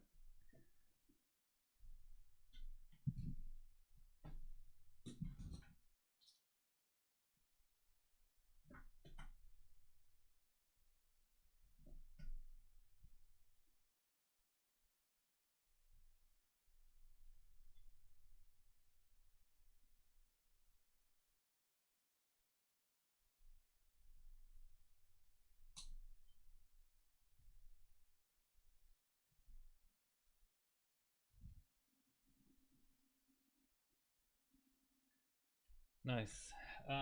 Yeah, from what yeah, from what little I can remember of 3570K, which I did that when my Z77 OC formulas were still alive, and they're both dead now. But from what I can remember, the variance in IMCs was quite big. Okay, I'm gonna do the same process again. I'm gonna go in and set like FCLK on its own, reboot, memory frequency on its own, reboot.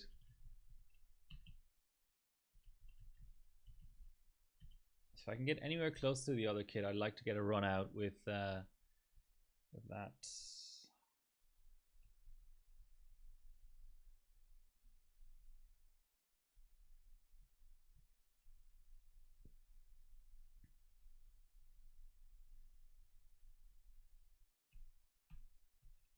Okay, so FCLK does set. That fan speed thing is annoying.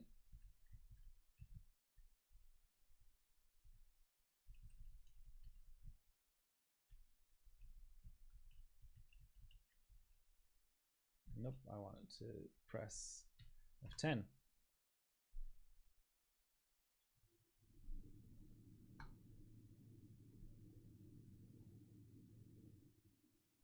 Okay, that looks like a post.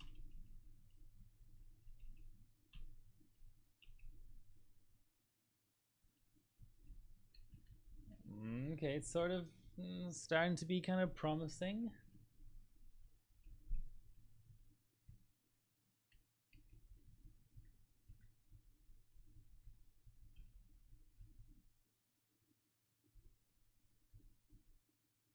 Okay, can we load like a really gentle one and see if that happens? That actually posts.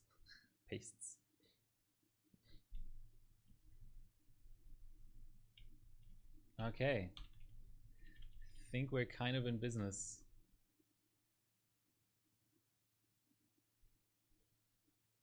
So I did this. If you ever get a chance on ambient, try and beat this. At the time, it was the highest 5G score for 32M. I don't know if it still is. So I'm tempted to even just do a run on this.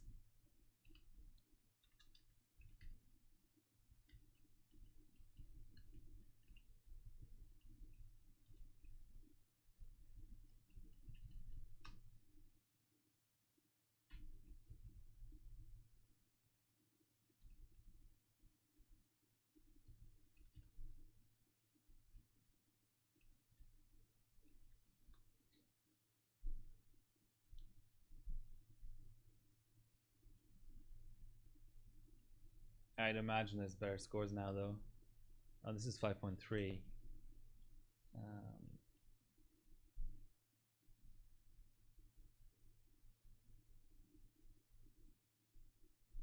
Malay better for IMC.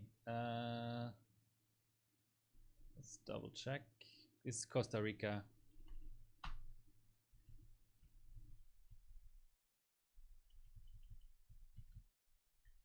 That's odd. Now everything seems to be applying fine. Okay, let's load up the slightly better profile.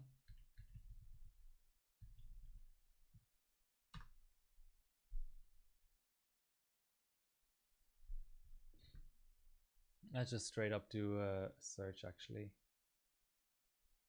Okay, so that's posting. So that's CL13 on dual size rank. I'm excited. Are you excited?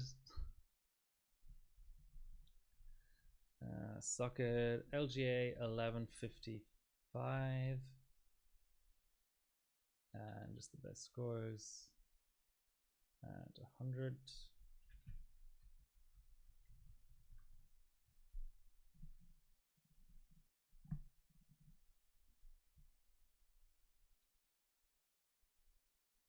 Have to limit it to 3570K because it has less cache than the 3770K. Oh, it's still first.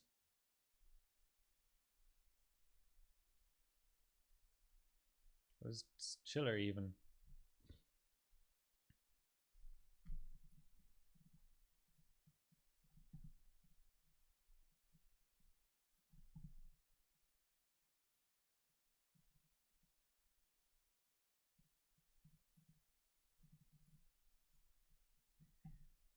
That really did apply.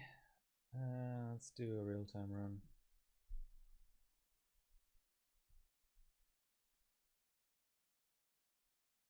Yeah, the second best is on Sammy's. That's kind of unfair though.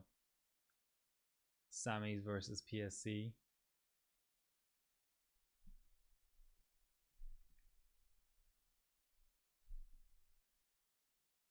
Even the real time is looking pretty sexy there. 42.7, ever so slightly slower than my previous overtime run, overkill run. Ooh, starting off above 20, that's good.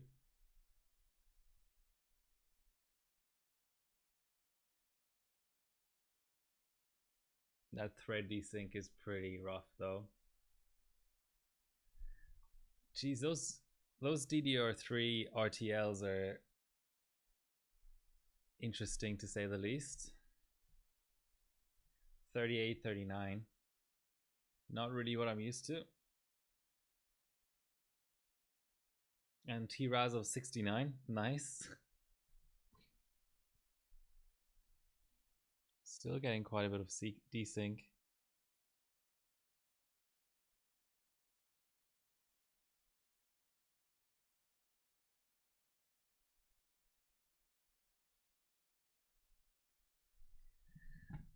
Is this a new...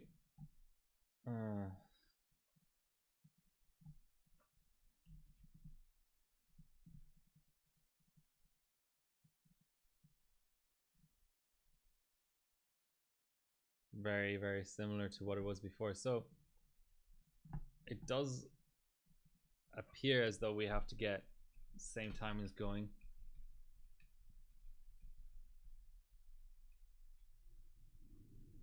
So that was 12, 11, 11.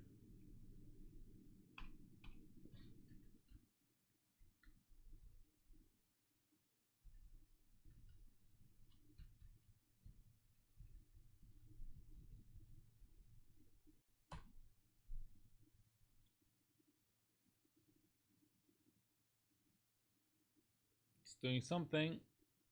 I see a white light. I see a green light.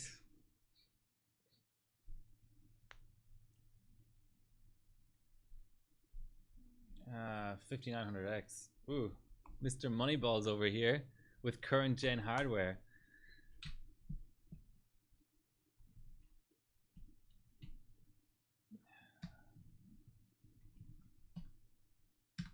The hell?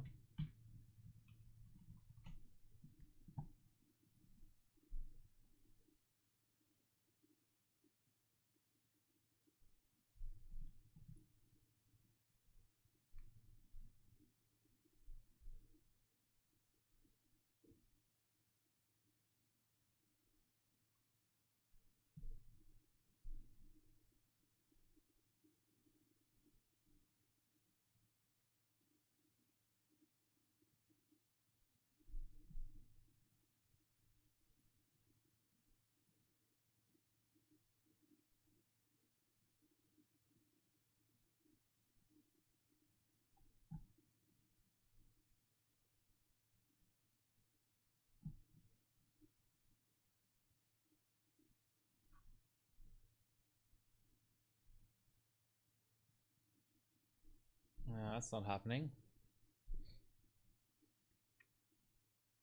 Just do a rerun. What's your frequency at? Call me Tim the Enchanter.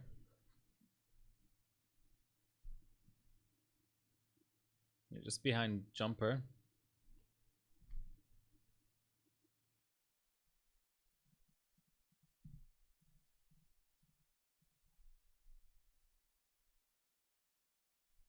Okay, memory management. Just hit the retry button. Oh, that's actually you. Nice. Can give it a little bit more with VDIM. Come on. Don't do this to me, board. You've gone into some weird state now.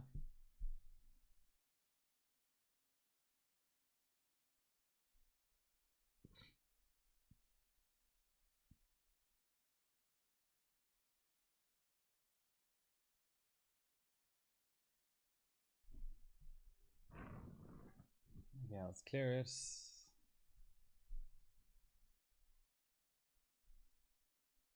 Yeah. Not sure about this board, not really up to the standards of previous crosshairs.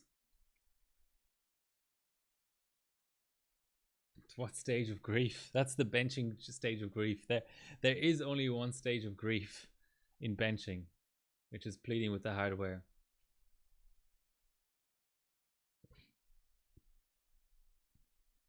Ah, we have something.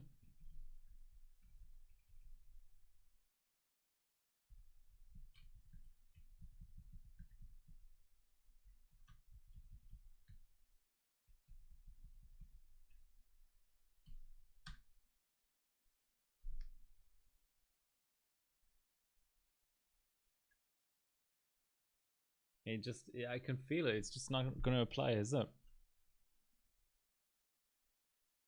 Maybe it will, but call me skeptical.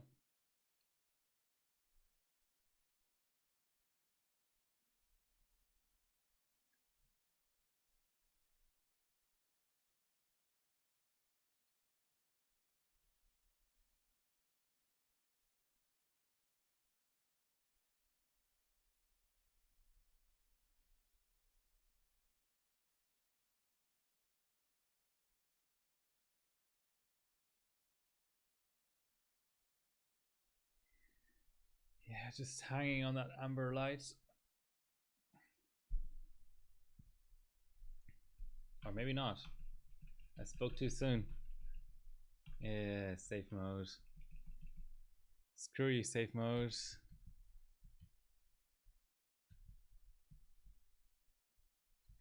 Can I...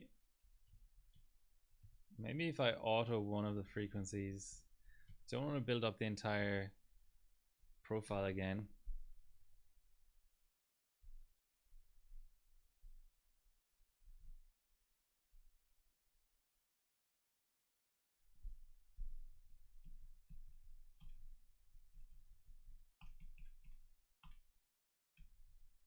Yeah, that seems to have helped. So I think previously we were on 1.8 VDIM. That's okay. How do the sticks react to 1.9? And then can I go back to my 12, 11, 11? I wonder if setting timings before frequency does the trick.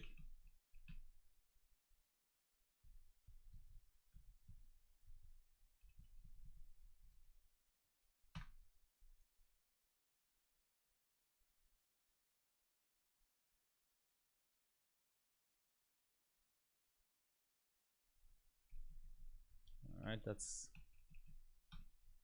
kind of promising.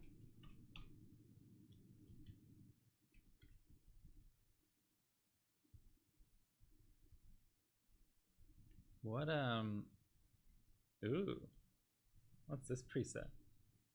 No, screw that. I want something tighter than that.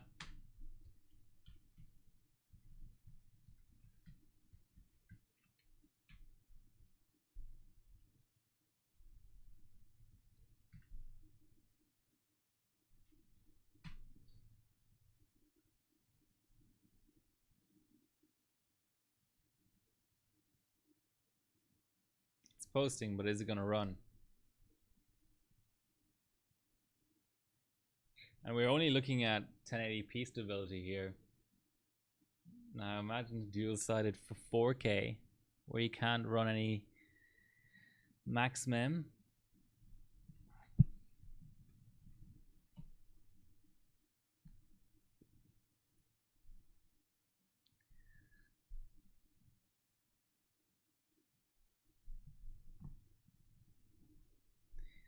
$102 live streams. It's kind of crazy to think about.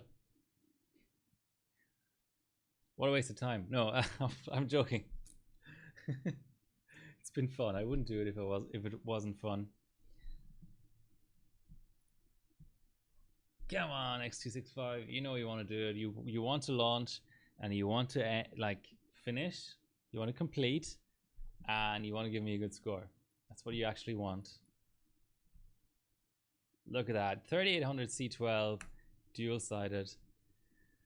What more could you want in life than that? Oh, we're actually getting stability out of this. Now, are we getting scores out of this? It's where it starts to get interesting. That looks horrible.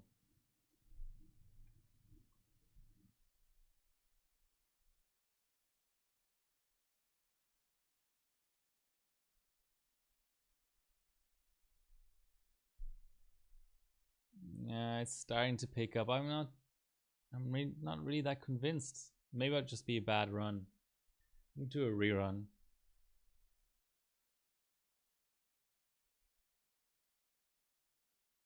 I keep saying that dual-sided is great. I'm not really seeing the hype.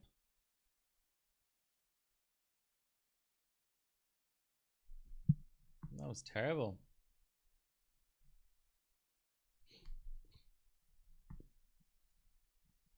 Oh yeah, let's do something. Let's try like 0.5 BCLK.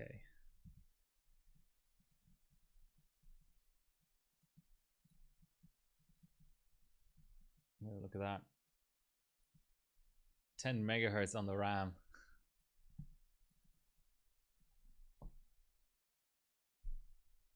Yeah, that was, ooh. Looked like a good start.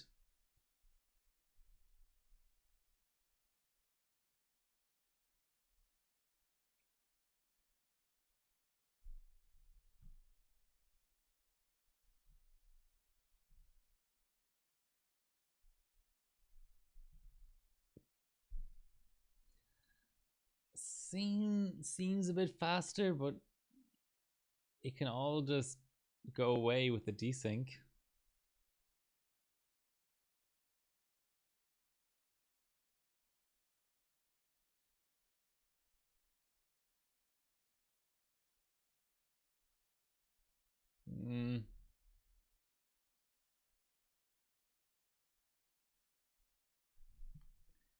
I mean, it's faster than the previous run, but it's still slow.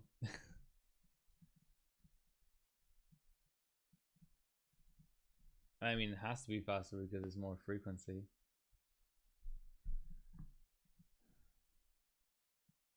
Okay, let's take it. Oof.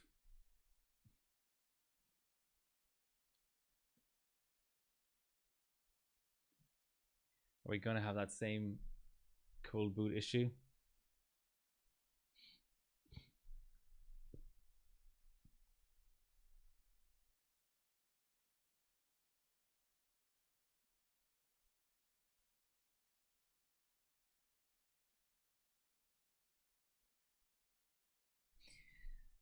Okay. At least in 1080p, I'm not really seeing the scaling at all.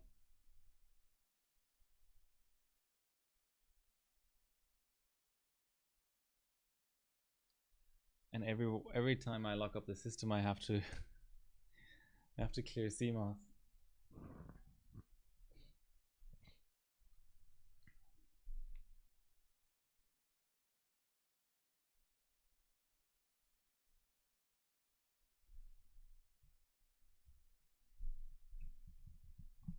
Now I wonder if that 12, 11, 11 stuff would pass for 4K. Non-overkill maybe?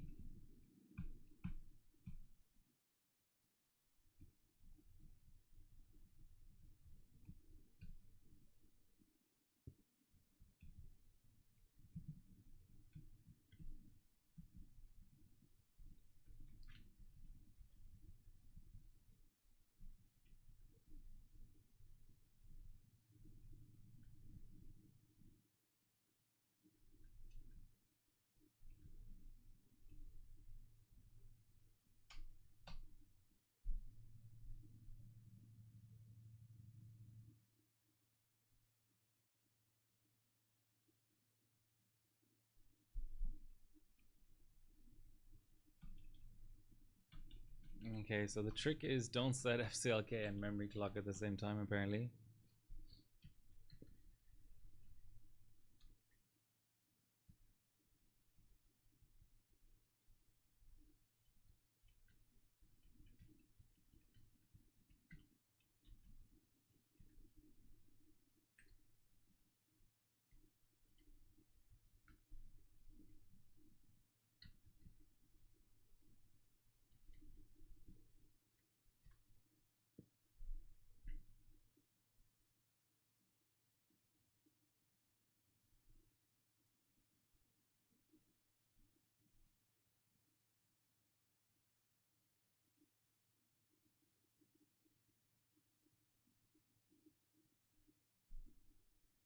Alright.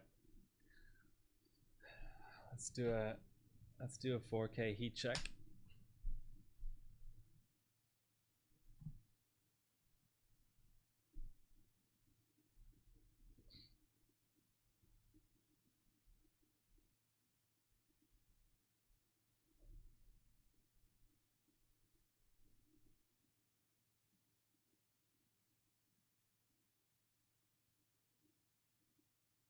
Still not really sure why it takes so long to load.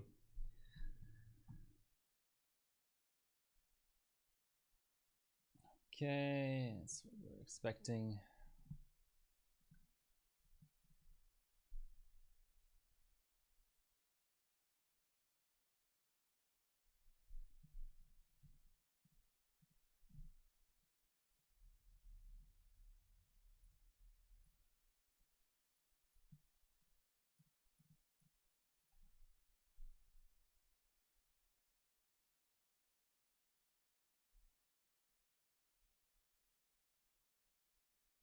Yeah, that's not great, is it? Let's let it finish.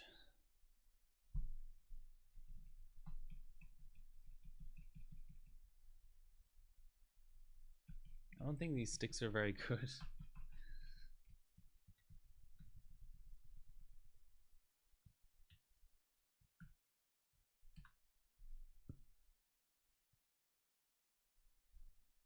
That or the IMC isn't so happy with dual rank.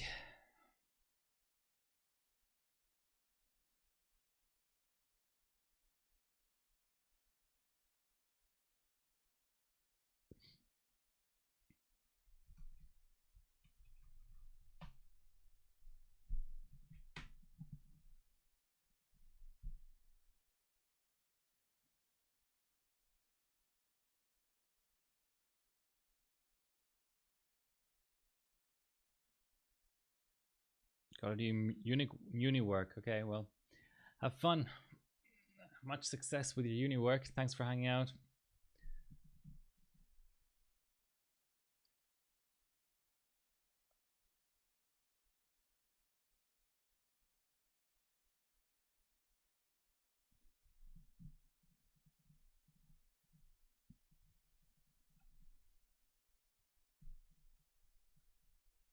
Oh, this old chestnut.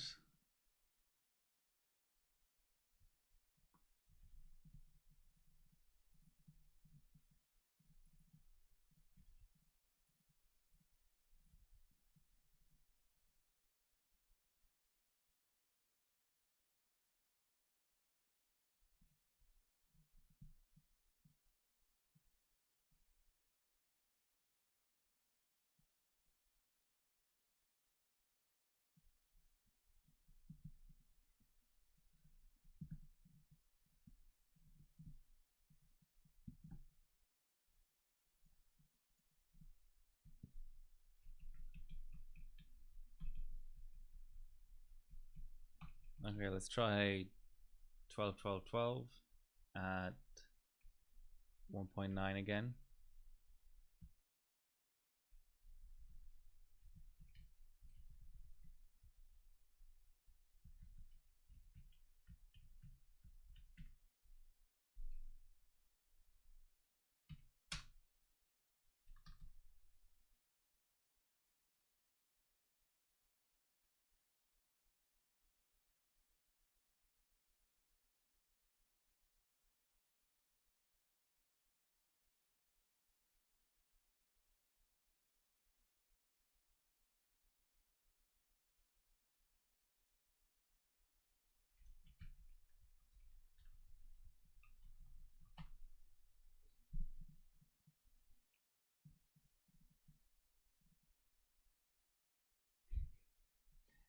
It's still somehow cold in this room with a laptop, a streaming rig, a benching rig, and a 500-watt chiller running. I shouldn't complain though. In the summer, it's like 50 degrees in his room, so I prefer this to that.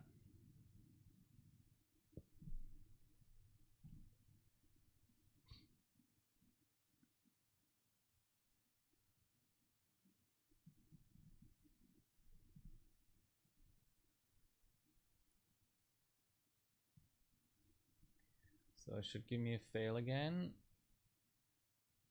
And now I should be able to attempt to copy over again.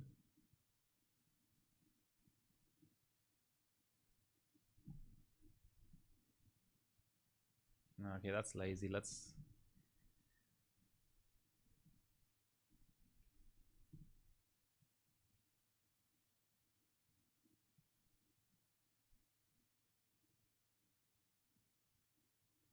Wow. It's fascinating that just a little change stopped, you know, the middle timing and the VDIM somehow made that big of a difference.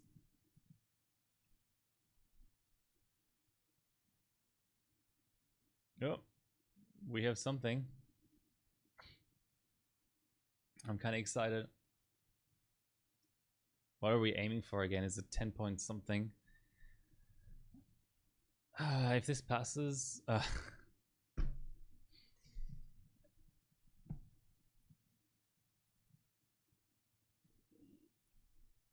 just go for a cheeky rerun.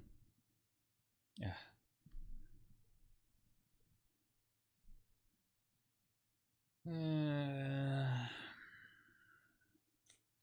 Really need to try this kit on Intel.